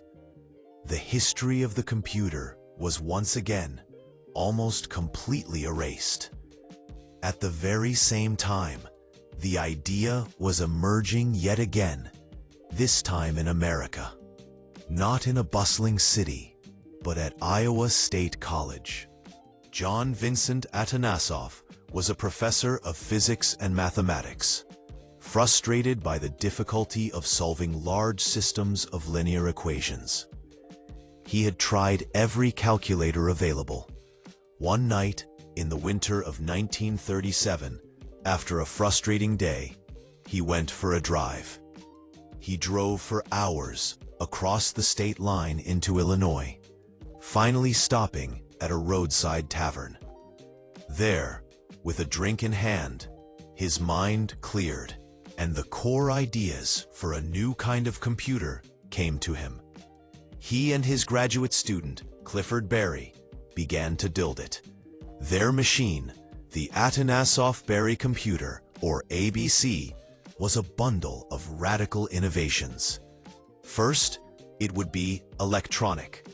It was the first to use vacuum tubes to do arithmetic calculations, over 300 of them. Second, it would be binary. Third, it would have a regenerative capacitor memory. Capacitors on a rotating drum would store bits, and the machine would refresh their charge on each rotation. The direct conceptual ancestor of modern DRAM. And fourth, it had a separation of memory and processing functions. The ABC was a brilliant, special-purpose calculator, but it was never fully completed. In 1942, with the war on, Atanasoff left Iowa State. The machine was abandoned and eventually dismantled. Like Zuse, Atanasoff's work was lost, but it had one crucial visitor. In June of 1941, a professor from the University of Pennsylvania named John Mauchly visited Atanasoff in Ames for 4 days, examined it, and reviewed Atanasoff's design manuscript in detail. Mauchly would go on to build his own computer, ENIAC, but that 1941 visit would, decades later, become the central exhibit in a massive legal battle over a single billion-dollar question. Who really invented the electronic computer? While Zuse and Atanasoff worked in relative obscurity, A third parallel effort was underway. In the leafy seclusion of Bletchley Park, the British Government Code and Cipher School was fighting a secret war of an entirely different kind. A world knows the story of Enigma, the cipher used by German U-boats. But Bletchley Park faced an even greater challenge, a high-level German cipher machine, the British called Tunny. The Germans, who called it the Lorenz cipher, used it for high-level military intelligence between the German High Command and their generals across Europe. After a German operator made a critical error, cryptanalyst William Tutt was able to deduce the logical structure of the unseen Lorenz machine. It was a monster, with 12 wheels, far more complex than Enigma.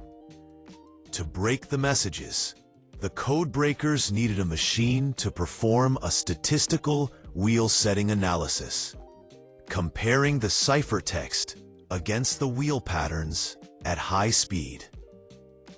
A post office engineer named Tommy Flowers was tapped to build it. The machine he built was called Colossus. It was the world's first programmable, electronic, digital computer. The Colossus Mark I, operational by early 1944, was enormous, containing 1,500 vacuum tubes.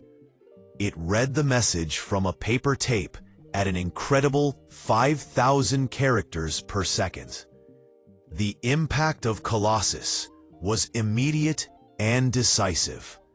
An improved Colossus Mark II began working on June 1, 1944. 5 days before D-Day. The intelligence it provided, by reading the private messages between Hitler and his generals, was crucial to the Allies' success in the Normandy D-Day landings. But this triumph came at a high price for the history of computing. After the war, the existence of Colossus was one of Britain's most guarded secrets. It remained classified until the mid-1970s. Winston Churchill ordered the Colossus machines dismantled into such small parts that their use could not be inferred. The engineers, like Tommy Flowers and Max Newman, who had been years ahead of the rest of the world, were forbidden by the Official Secrets Act from ever speaking about what they had done.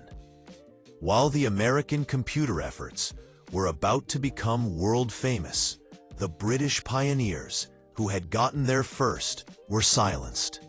This act of vital wartime secrecy forked the history of computing and effectively ceded the entire post-war computer industry to the United States. While Colossus operated in total secrecy, its American counterpart was about to make a very loud debut.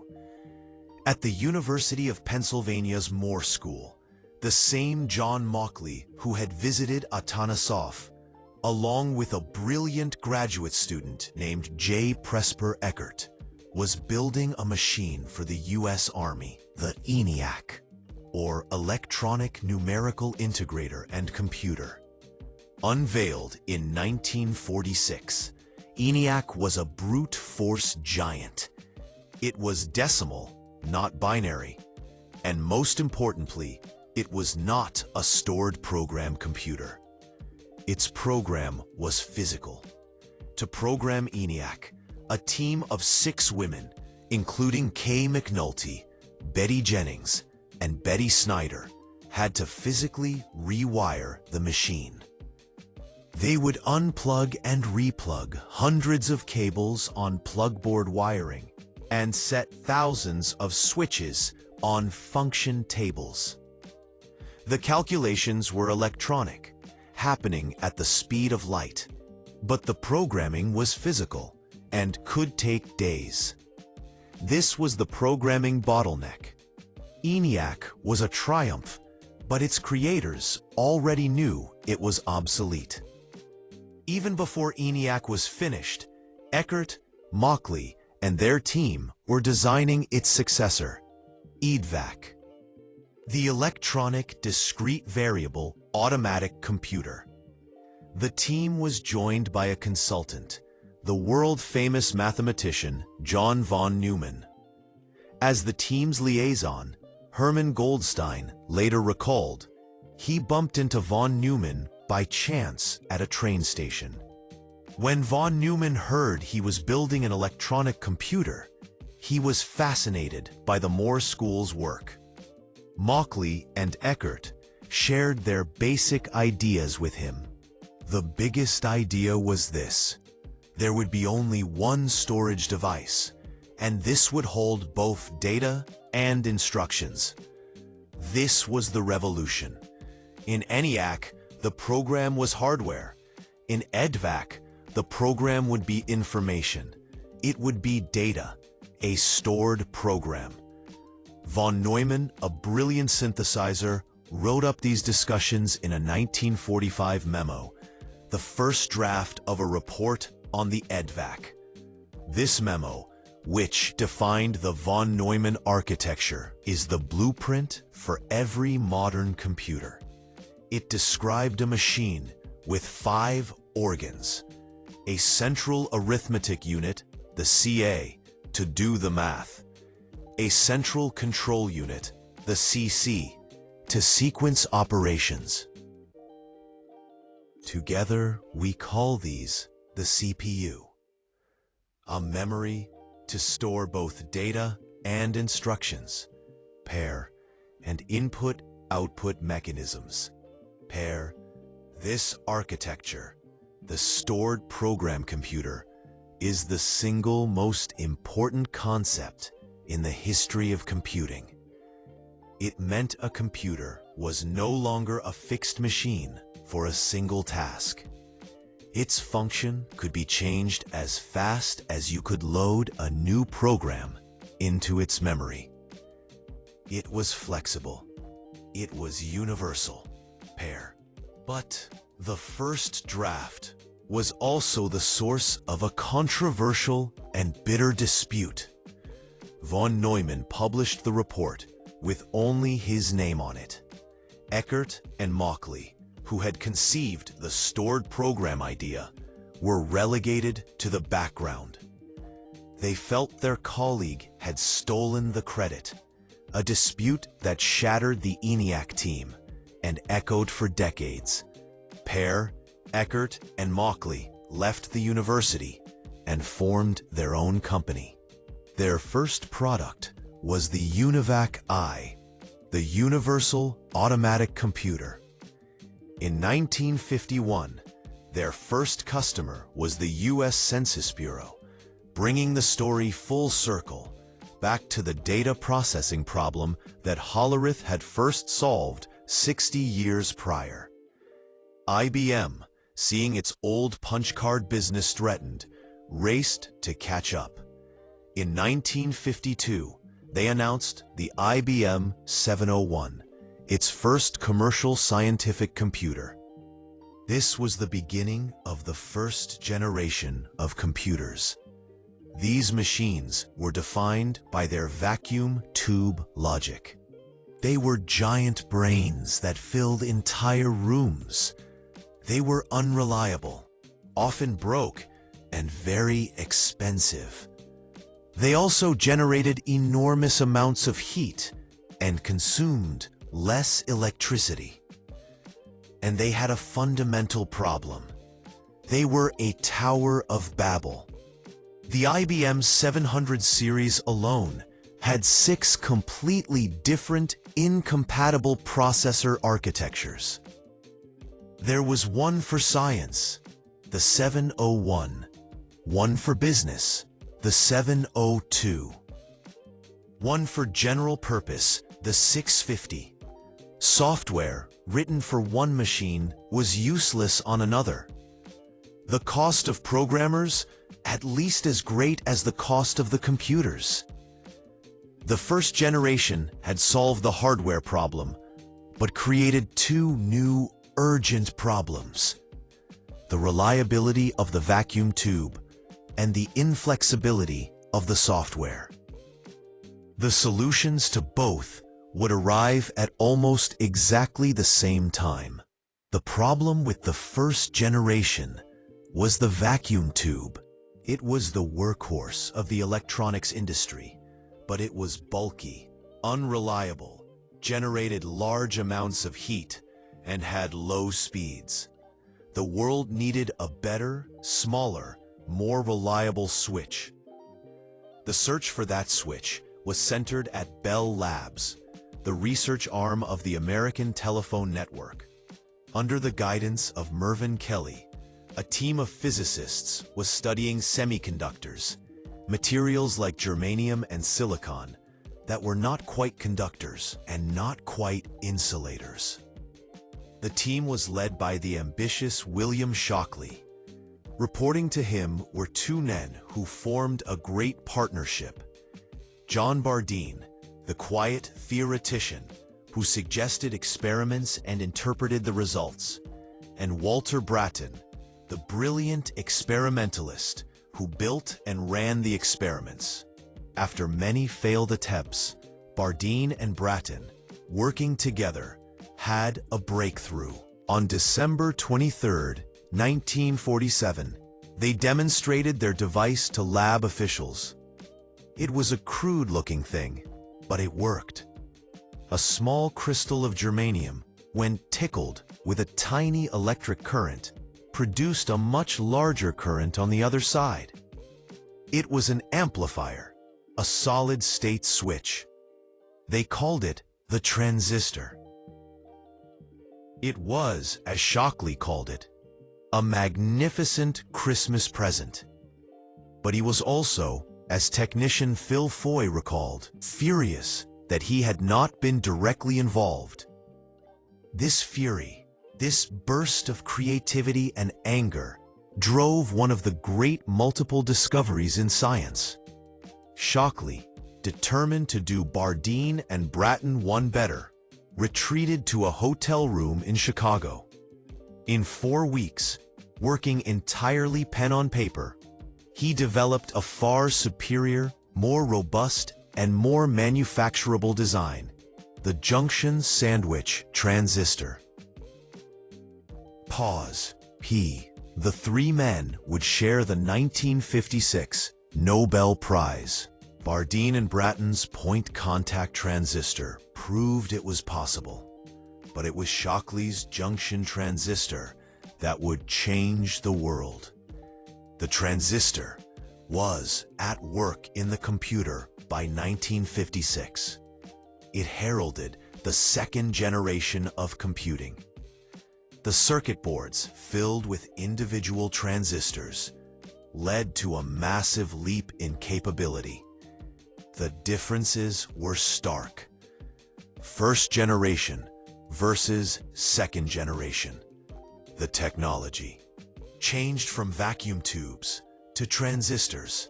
The size changed from very large, room-sized, to smaller, desk-sized. The speed changed from slow to faster. The reliability changed from unreliable, often broke, to more reliable. The power use changed from high to lower, and the programming began to change from machine language to easier languages. This leap in reliability and cost did something profound.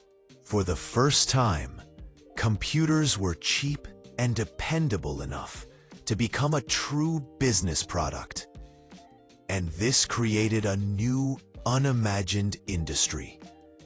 As notes, new types of careers, programmer, analyst, and computer systems expert, and the entire software industry began with second-generation computers. The machines were finally good enough. Now, they just had to be taught how to speak. The other great problem of the first generation was programming.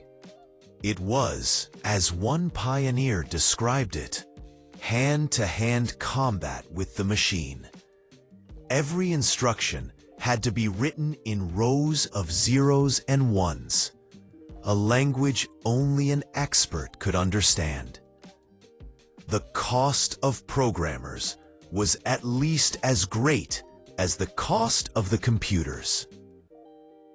An IBM programmer named John Abacus was, by his own admission, lazy. He was tired of this hand-to-hand combat. In 1954, he and his team proposed a new, high-level language, one that would be closer to human language. It was called Fortran, short for Formula Translating System. Released in 1957, it was designed for scientists and engineers.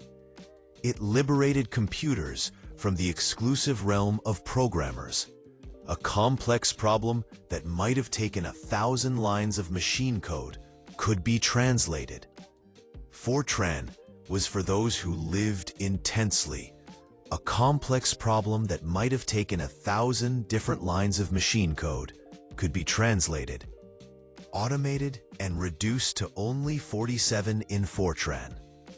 2 years later, in 1959, a committee developed a language for the business world, COBOL, or Common Business-Oriented Language. Its goal was easy readability and, crucially, machine independence. One skeptical committee member, Howard Bromberg, had this tombstone made out of fear that the language had no future. He was wrong. In 1997, it was estimated that over 200 billion lines of COBOL code were still in existence. These languages created the second great abstraction. The stored program had separated the program from the hardware. Now, Fortran and COBOL instigated the process of abstracting software from the hardware. A Fortran program was not written for an IBM 701. It was written in Fortran. A special program called a compiler would then translate that single program to run on any machine. This democratized computer programming. It was the birth of portable software and the creation of the modern software industry. The transistor had solved the reliability problem, but it had created a new one. The second-generation computers were circuit boards filled with individual transistors. As the computers got more complex, the number of components skyrocketed. This became known as the tyranny of numbers. The problem was no longer the components themselves, but the connections between them. How do you wire, test, and solder millions of transistors, resistors, and capacitors together by hand without a single error? The solution was to put all the components and all the wires between them onto a single solid piece of material. The solution was the integrated circuit. And in a moment of history rhyming, the solution was co-invented by two men working independently at almost exactly the same time. On the left, Jack Kilby, a new engineer at Texas Instruments. In 1958, while the rest of the office took its annual summer break, Kilby, who had no vacation time, stayed behind to work. His idea? If he could make all of the parts out of the same material. He chose germanium. His first hybrid IC was a clunky, ugly thing with tiny gold wires connecting the parts, but it proved the concept. He would later win the Nobel Prize for his part in the invention. On the right, Robert Noyce, a co-founder of Fairchild Semiconductor. In 1959, just months after Kilby, Noyce had a similar idea, but a more practical one. He would use silicon, not germanium. and he would create a monolithic IC where the components and the wires were all etched into the silicon itself. The history is messy. Kilby applied for a patent first, but Noyce was awarded the first patent. There is no consensus on who invented the IC, but the impact is clear. Kilby's device proved it was possible. Noyce's device proved it was practical. As one historian noted, modern IC chips are based on Noyce's monolithic IC rather than Kilby's hybrid IC. The tyranny of numbers had been broken. The integrated circuit, or chip, was a breakthrough. But what would it lead to? In 1965, one of Robert Noyce's colleagues, Gordon Moore, was asked by Electronics magazine to predict the next 10 years. Moore looked at the data, how many components they could fit on a single chip, and he drew a simple graph. He saw a trend. He observed that the number of transistors on an integrated circuit seemed to be doubling every year. He would later revise this to every 2 years. This observation, just a few data points on a graph, became known as Moore's law. But Moore's law is not a law of nature. It is not a law of physics. It is something far more powerful. It is a self-fulfilling prophecy. As Moore himself later said, the industry made it a self-fulfilling prophecy. The industry roadmaps are based on that continued rate of improvement. It became the motivating objective for the entire semiconductor industry. It was a target, a promise. For the next 50 years, the industry bet the company, generation after generation, to stay on the curve. This law is the engine that drove the exponential growth of computing power, the exponential drop in cost, and the rapid obsolescence that defines the modern world.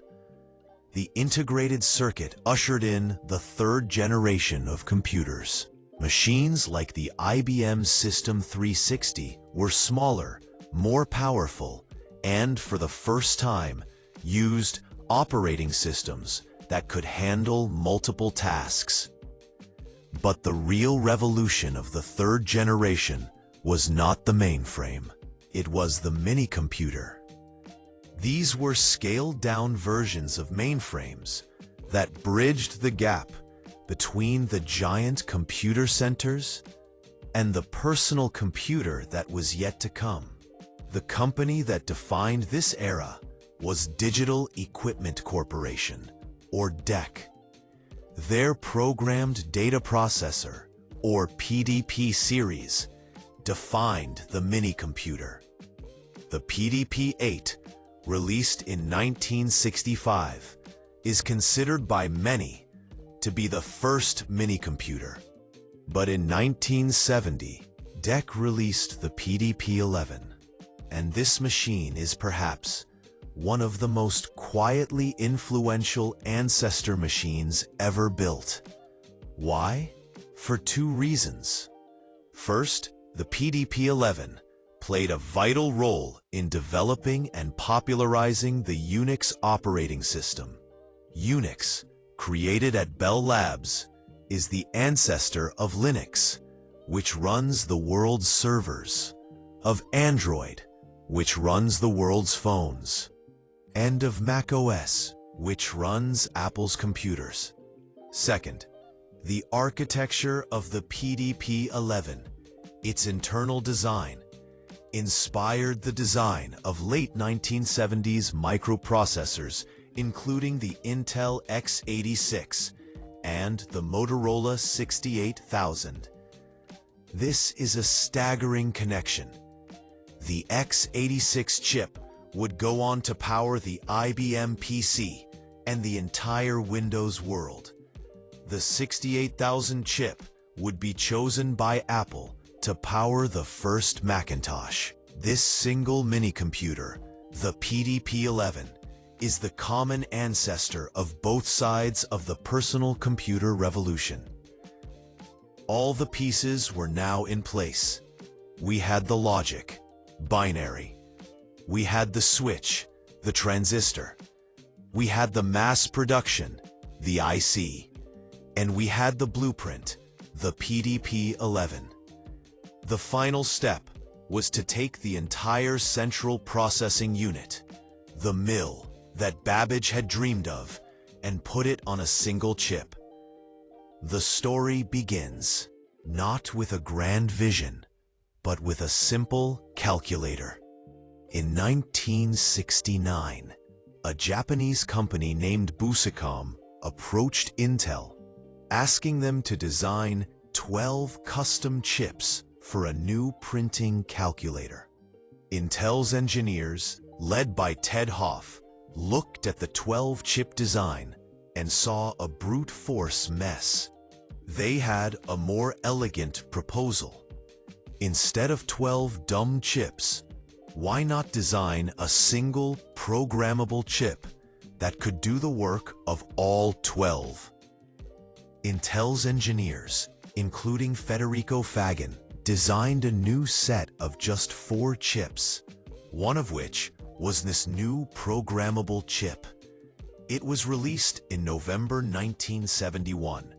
It was the Intel 4004. It was the world's first general-purpose microprocessor. It was, by today's standards, a toy, a 4-bit chip. It had just 2,300 transistors. It ran at 740 kilohertz, but it was a conceptual breakthrough. It was a computer on a chip. The Busicom calculator was its first application. But Intel's vision extended beyond calculators. The 4004 was for embedded systems, like traffic lights. But its 8-bit successor, the 8008, was for user-programmable applications, microcomputers. The 4th generation of computing had begun. All the pieces were on the board. The stage was set for the revolution. This is the spark, the shot heard round the world for the personal computer. The machine on the cover was the Altair 8800, a $397 kit from a tiny, struggling Albuquerque company called MITS. MITS, run by Ed Roberts, had been making electronics kits for model rockets and then calculators. But when the calculator market crashed, Roberts designed a $397 computer kit and, in a desperate move, got it on the cover of Popular Electronics. The avalanche of orders that followed was surprising because the machine itself did nothing. It was just a nondescript box with many switches and LEDs. The magazine photo, in fact, was of an empty box. The prototype had been lost in the mail. An early observer, Bob Marsh, looked at the article and said, "There's nothing inside." And he was right. To make it work, you had to personally solder the Intel 8080 to the board. To program it, you had to toggle in your binary code 1 bit at a time using the switches. The output was just a pattern of blinking lights in blanks. But this incompleteness was its greatest feature. The Altair was the first popular computer kit. It needed lots of plug-in boards to do anything useful. And this do-it-yourself nature excited hobbyists. It was a canvas. It created an instant ecosystem. Other people, like Bob Marsh, started companies like Processor Technology just to make those boards. And 2 young programmers, excited by the cover, provided a basic language interpreter for the machine. Their names were Paul Allen and Bill Gates.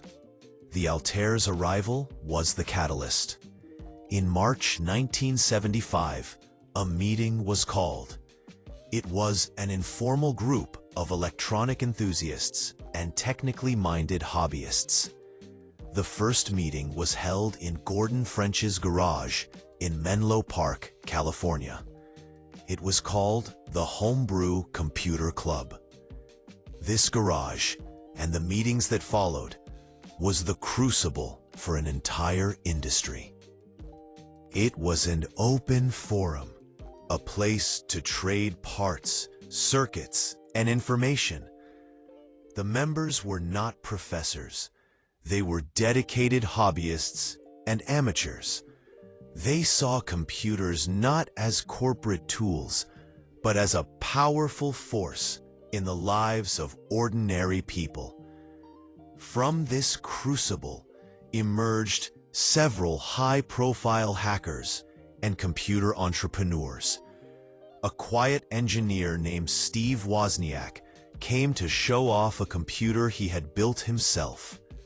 His friend, Steve Jobs, came with him and saw not just a hobby, but a business.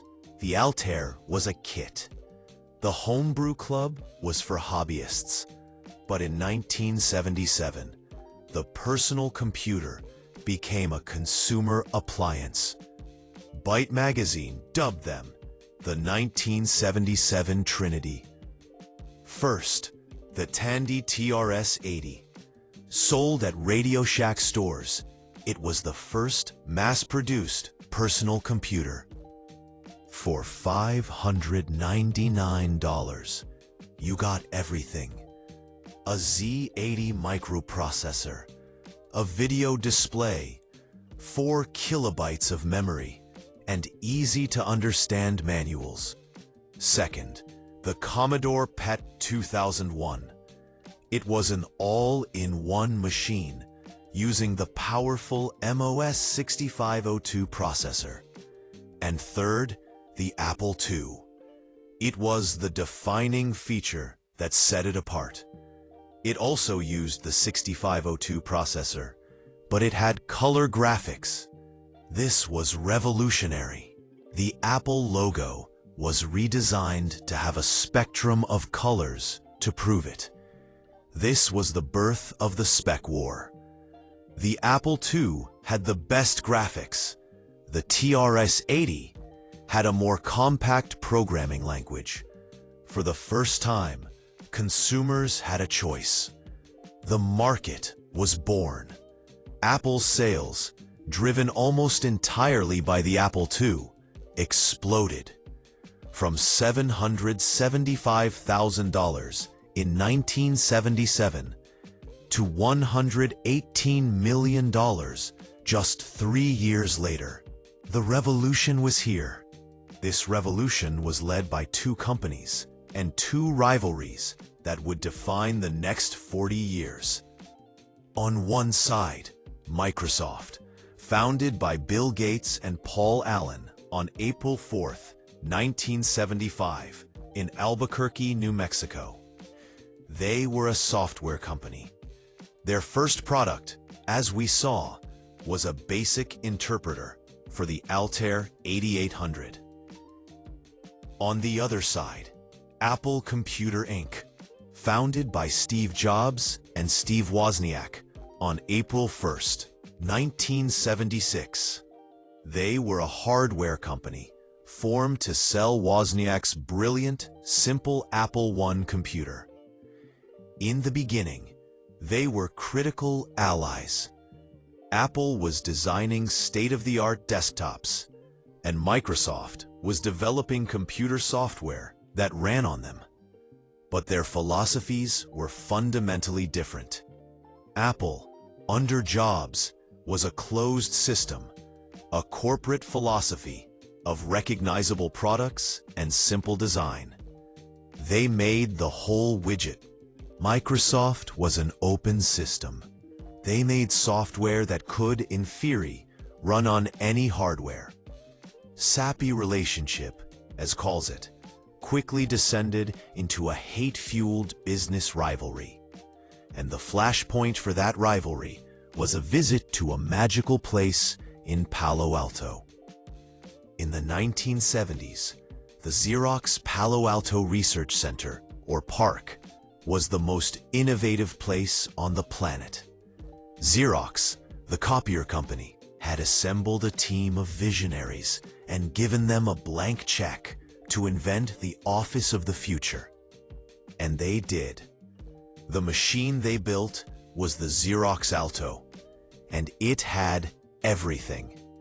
The desktop metaphor, the point-and-click mouse, overlapping windows, icons, pop-up menus, the what you see is what you get, WYSIWYG text editor, Ethernet networking, the laser printer. They invented the entire graphical user interface, GUI.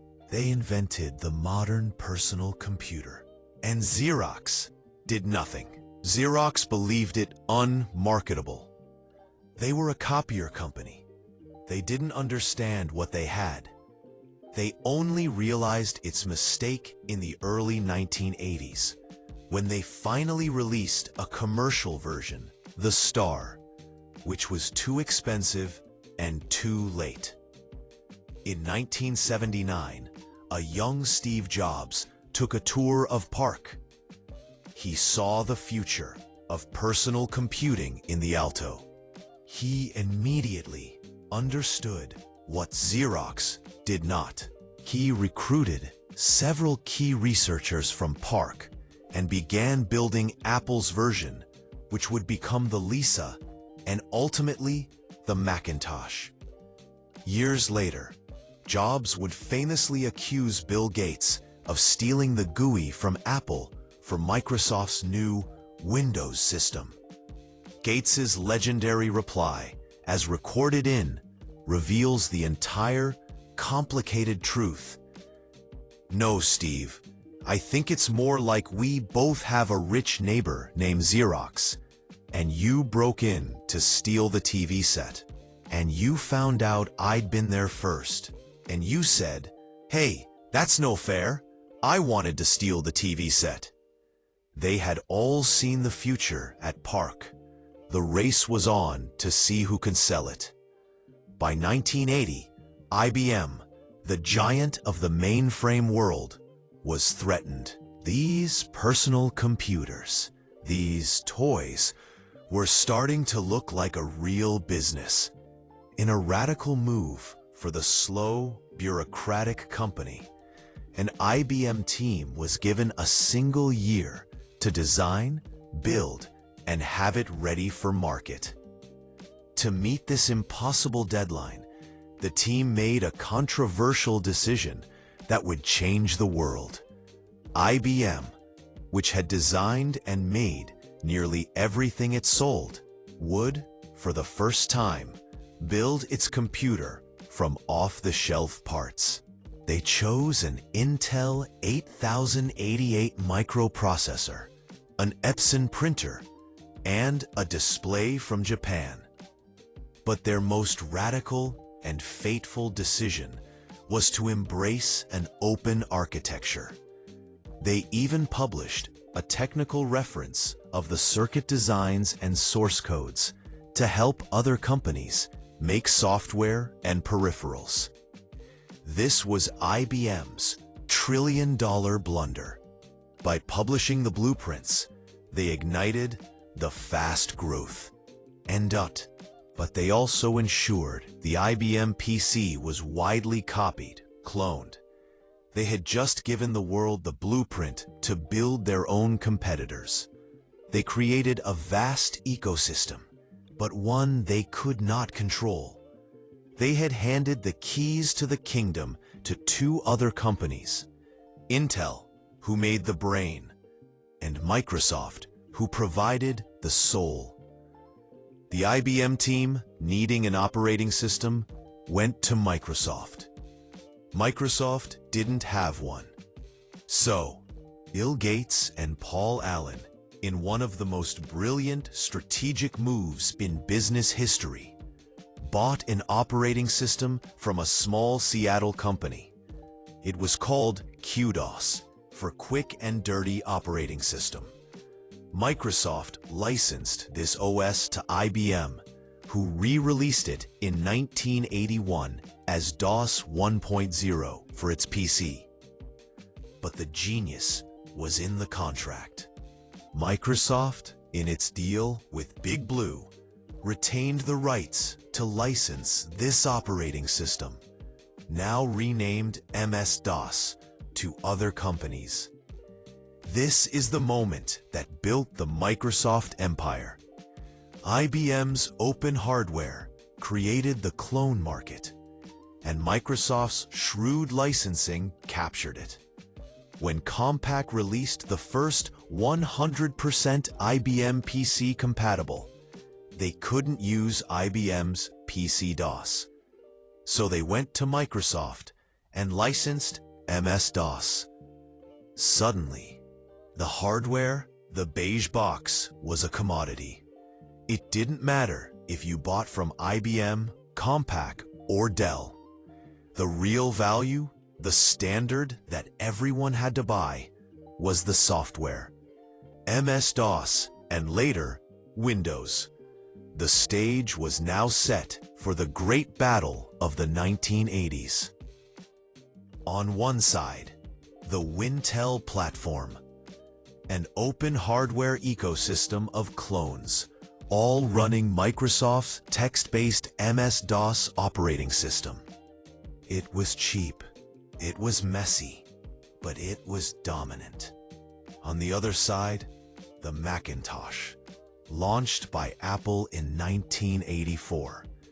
It was the full realization of the Xerox PARC dream, a closed ecosystem where Apple made the hardware and the beautiful graphical software. It was elegant, user-friendly, and simple. But it was expensive, and it faced rocky sales and low market share. This was the war. The open, text-based dominant standard versus the closed, graphical, niche market computer for the rest of us. It was a conflict of philosophies that would define the next 2 decades. But it is also a conflict that repeats. Because as we will see, this exact same battle, an open, dominant standard versus a closed, premium, integrated design, is the exact same battle that would be fought 20 years later for the device we all carry in our pockets. While the personal computer was being born, a separate, parallel story was unfolding. The story of the network. This story also begins in the military during the Cold War of the 1960s. The U.S. government's Advanced Research Projects Agency, or ARPA, wanted a communications network that could withstand attack. The solution, proposed by researchers like Paul Barron, was a distributed network based on packet switching. Instead of a single, vulnerable telephone line, messages would be broken up into blocks, or packets. These packets would be sent individually over many different routes, and then reassembled at the receiving end. If one part of the network was destroyed, the packets would simply find another way. This network was called the ARPANET. On October 29, 1969, the first connection was made between 2 interface message processors, IMPs, at UCLA and the Stanford Research Institute, SRI. The story of the first message is a perfect, human, anti-climax. The team at UCLA intended to type login. The logbook and audio logs describe the call. UCLA, we typed the L. SRI, we got the L. UCLA typed the O. SRI, we got the O. UCLA typed the G. And the system crashed. The first message ever sent over the internet was not "Hello World." It was "Lo." As in, lo and behold. It was a humble, broken beginning. But the network grew. And while its purpose was military, its use was human. A 1973 ARPA study found that 3/4 of the traffic over the ARPANET consisted of email messages. The global brain was born, and the first thing it wanted to do was chat. The ARPANET was a success, but it was one network. The military was also building other networks, a packet radio network, PRNet, and a packet satellite network, SatNet. The new problem was, how do you get these different, incompatible networks to interconnect? You needed a network of networks. You needed an internet. The solution came in 1973 from two DARPA scientists, Vint Cerf and Bob Kahn. They are known as the fathers of the internet. They designed the lingua franca of all modern networks, the Transmission Control Protocol, Internet Protocol, or TCP/IP. It's a two-part system, and it is elegant in its simplicity. IP, Internet Protocol. This is the postman. It's responsible for making sure the packets are sent to the right destination. It's a simple, unreliable datagram service. Denverall L. TCP, Transmission Control Protocol. This is the quality control. It collects and reassembles the packets of data at the destination, checks that none are missing, and asks for resends if they are. Denverall, the genius of this design, which Cerf and Kahn borrowed from a French network called Cyclades, was to make the network itself dumb. The network's only job is to move packets. All the intelligence, the checking, the reassembling, was put at the edges in the host computers. This end-to-end principle is what allowed the internet to grow. It didn't care what it was carrying: email, an image, a phone call. It was a universal standard that could absorb any new network and any new technology, like the one that was about to be invented in Switzerland. By 1989, the internet existed. It was a robust, global network connecting universities and research labs. But it was hard to use. It was a text-based world of FTP, Gopher, and command line interfaces.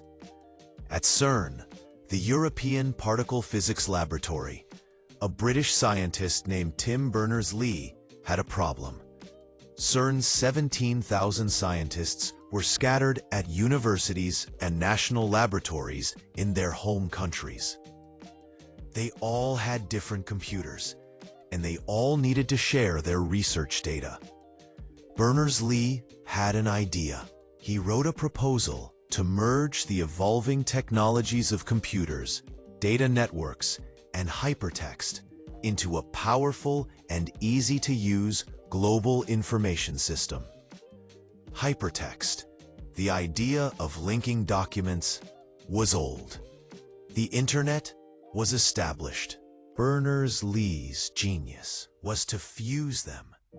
Working on his Black Cube Next computer in 1990, Berners-Lee created the three pillars of the web. HTML, the simple language to write a web page. URL, the universal address to find a web page. HTTP, the simple protocol to fetch that page. He also built the world's first browser editor, which he called World Wide Web, and the world's first website, which was, appropriately, about the World Wide Web project itself. It was hosted on that same Next server. But the most important thing he did was what he didn't do. He didn't patent it. He didn't commercialize it.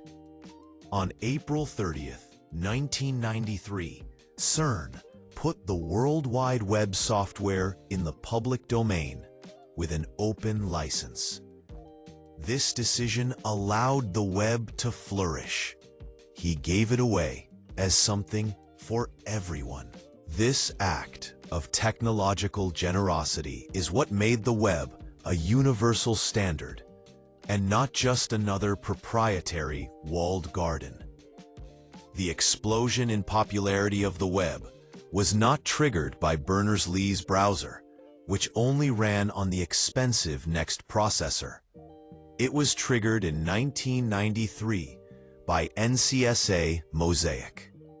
Created at the University of Illinois by a team including a student named Mark Andreessen, Mosaic was the first popular web browser. Why? It was easy to use, ran on Windows, and crucially, it was the first browser that allowed images with the text on the same page. Before Mosaic, images opened in a separate window. This one change transformed the web from a tool for academics into a media platform. Andreessen quickly left NCSA, founded Netscape, and in 1994 released the Netscape Navigator. It dominated the market because of one brilliant feature. It was able to display pages as they loaded. With Mosaic, you stared at a blank white page until everything had loaded.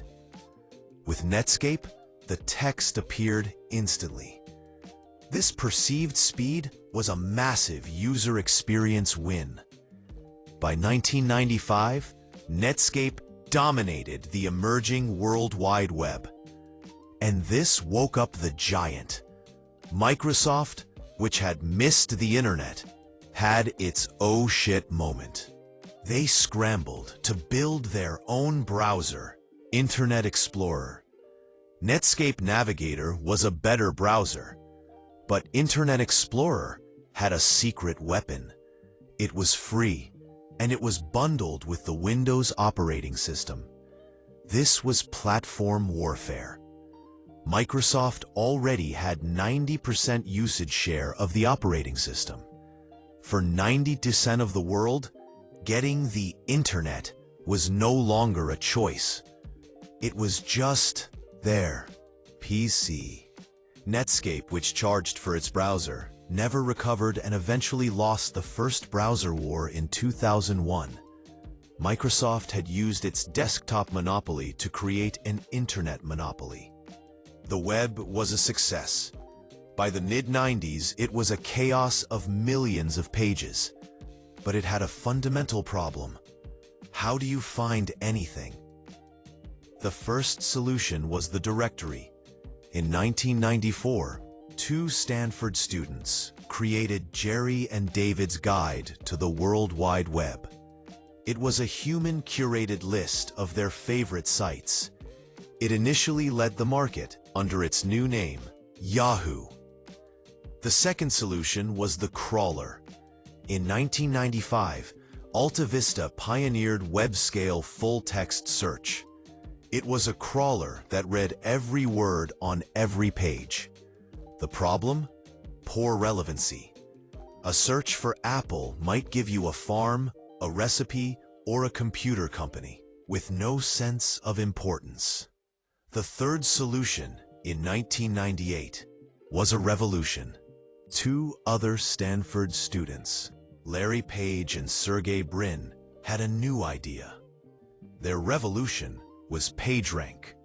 PageRank was a sociological solution to a technical problem. Alta Vista ranked pages by content. Google ranked pages by reputation.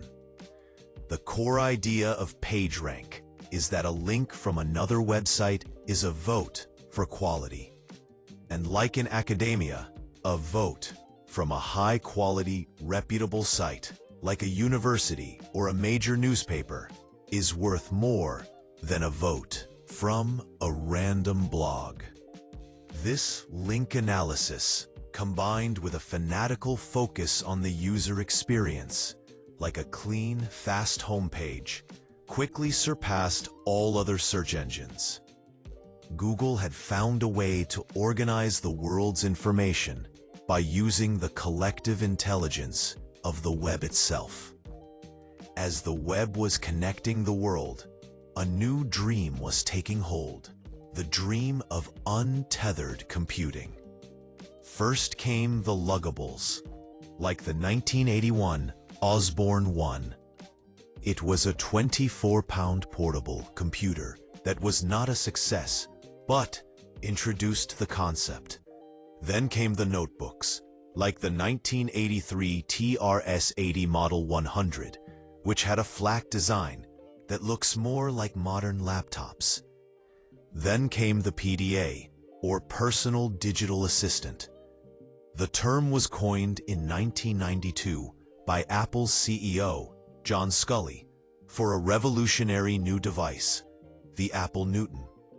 The Newton was a tablet with a touchscreen, a stylus, and ambitious handwriting recognition, which, famously, did not work. But the true first smartphone had already been unveiled.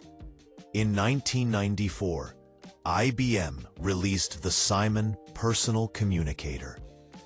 It combined mobile phone capabilities with computing functions. It was a bulky touchscreen phone that could send and receive not only calls, but also emails and faxes. It was the iPhone, 13 years early, and like the analytical engine and the Apple Newton, it was a right idea, wrong time failure. Why? A high price and a short battery life, lasting only an hour. It sold only 50,000 units.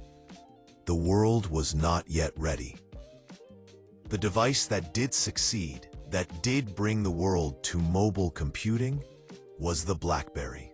In the early 2000s, BlackBerry, made by Research in Motion, owned over 50% of the US smartphone market. It was the must-have device for any business person. Its killer app was email. BlackBerry had a dedicated, enterprise-level security system that gave users the first push email. And it had that delightfully clicky physical keyboard, which users loved. It was so addictive, it was nicknamed the Crackberry. Then, January 9th, 2007, Macworld. Steve Jobs walks on stage. Today, he says, Apple is going to reinvent the phone. He famously teased the device as 3 products: a revolutionary mobile phone, a widescreen iPod with touch controls, and a breakthrough internet communications device. Are you getting it? These are not 3 separate devices. This is one device. He called it the iPhone. It was revolutionary for 3 reasons. First, the multi-touch interface. We are all born with the ultimate pointing device, our fingers.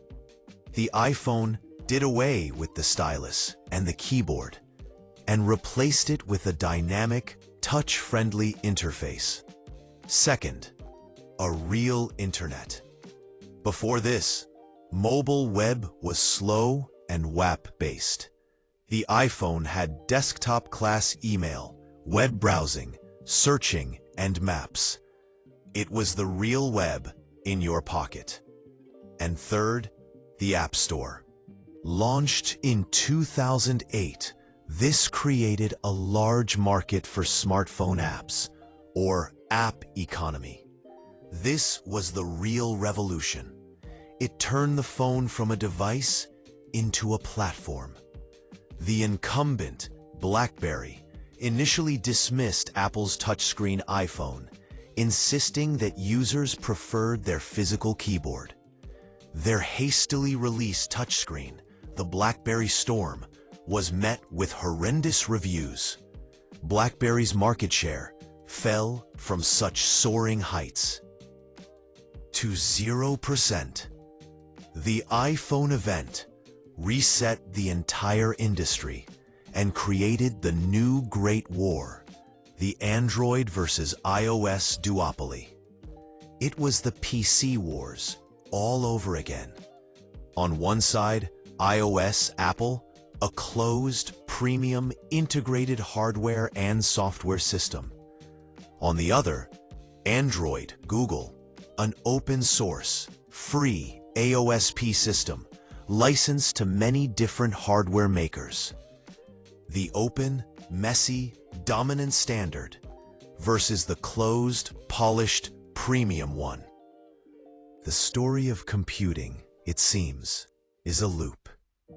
The smartphone created the app economy, which created an explosion in data.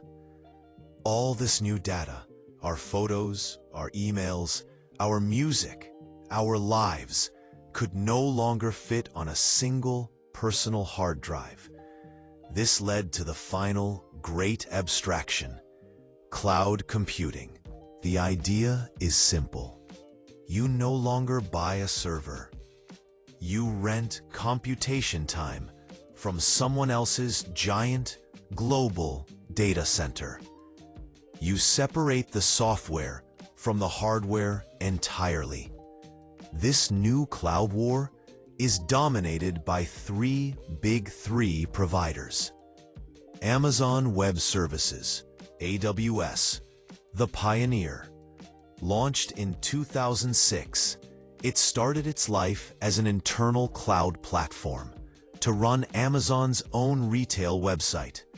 It is the market leader. Microsoft Azure, launched in 2010. It is second largest, but growing faster by seamlessly integration with companies already invested in Microsoft products. Google Cloud Platform, GCP, the niche player, which capitalizes on Google's prowess in data analytics and machine learning. The cloud is the logical endpoint of the von Neumann architecture. It's the final abstraction. You are no longer buying a machine. You are renting computation. This is Babbage's 1821 dream of calculations by steam, finally realized. The steam is just a serverless function running in a massive, anonymous data center, strategically positioned worldwide. And this new infinite cloud of computation finally unlocked a dream that was older than the personal computer itself. The dream of artificial intelligence. AI had been hyped for decades. In 1957, Frank Rosenblatt built the perceptron, a basic artificial neural network. But the early hype led to AI winters, long periods where funding and interest dried up. The machines just weren't powerful enough. Then, in the 2010s, AI resurged. This spring was caused by a perfect storm of three factors. Big data, the billions of data points, images, text, clicks, being generated by the web and smartphones. Cloud computing, the massive, on-demand processing power from AWS, Azure, and GCP needed to train models on that data. Algorithmic breakthroughs, the rediscovery of an algorithm called backpropagation, and the rise of deep learning.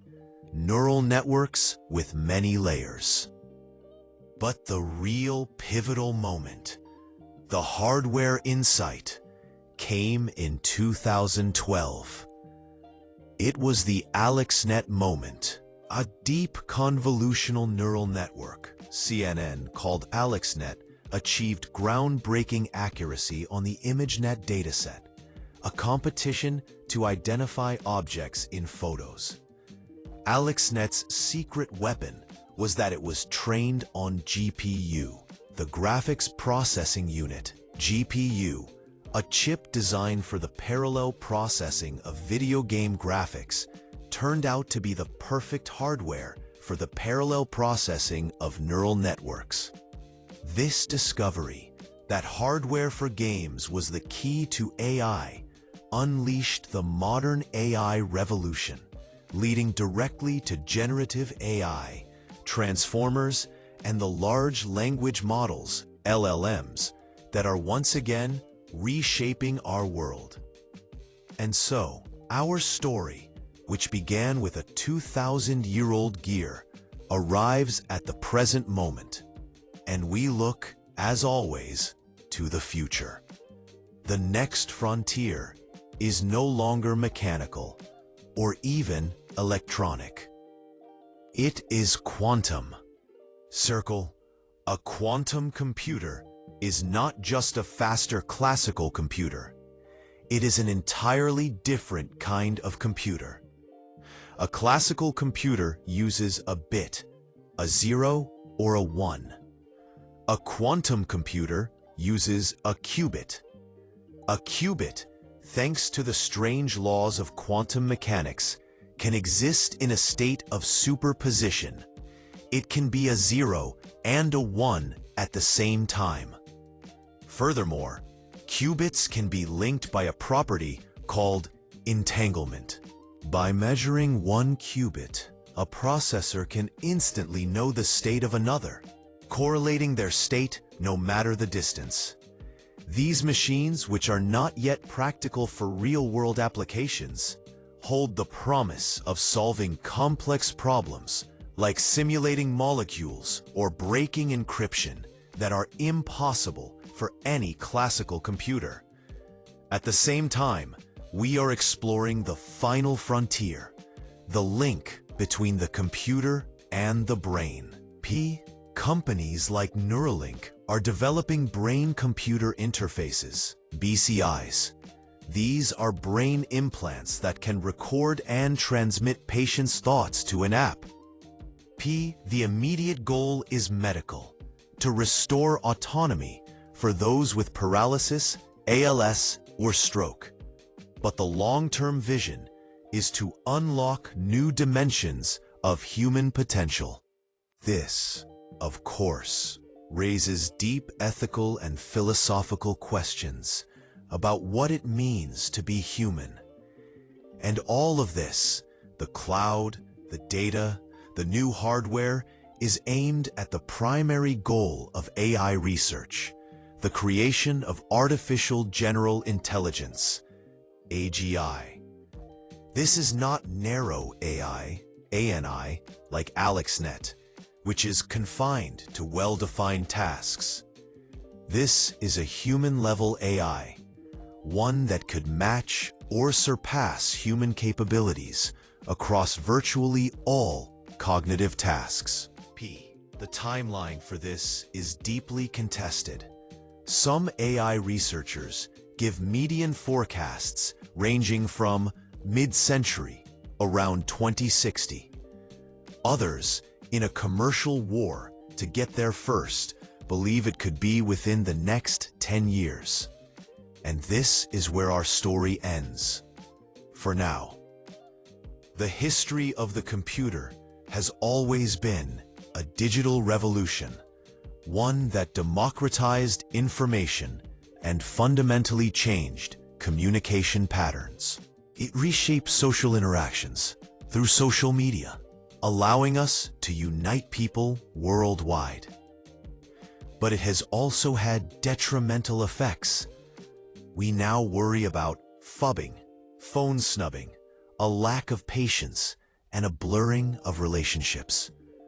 We struggle to understand how this digital mediation of our lives deepens or damages our sense of belonging. The story of the computer is a loop. We began 2,000 years ago with the Antiquity mechanism, an analog mechanical device designed to model the cosmos. We are ending with quantum computing, a machine that uses the laws of the cosmos to compute. We began with Blaise Pascal, trying to build a machine to copy human calculation. We are ending with artificial intelligence, a machine that attempts to replicate human creation. We began with Ada Lovelace, dreaming of a machine that could interface with music. We are ending with brain-computer interfaces, a machine that attempts to interface directly with thought itself. The story of the computer has always been the story of humanity building a mirror, a machine to model the universe, a machine to model our society, and in the end, a machine to model ourselves. The story is not over. It is always just beginning. The digital revolution continues. As you drift off to sleep, the story of the computer goes on. From the abacus to the gear to the relay to the tube. From the transistor to the chip to the cloud, the dream continues.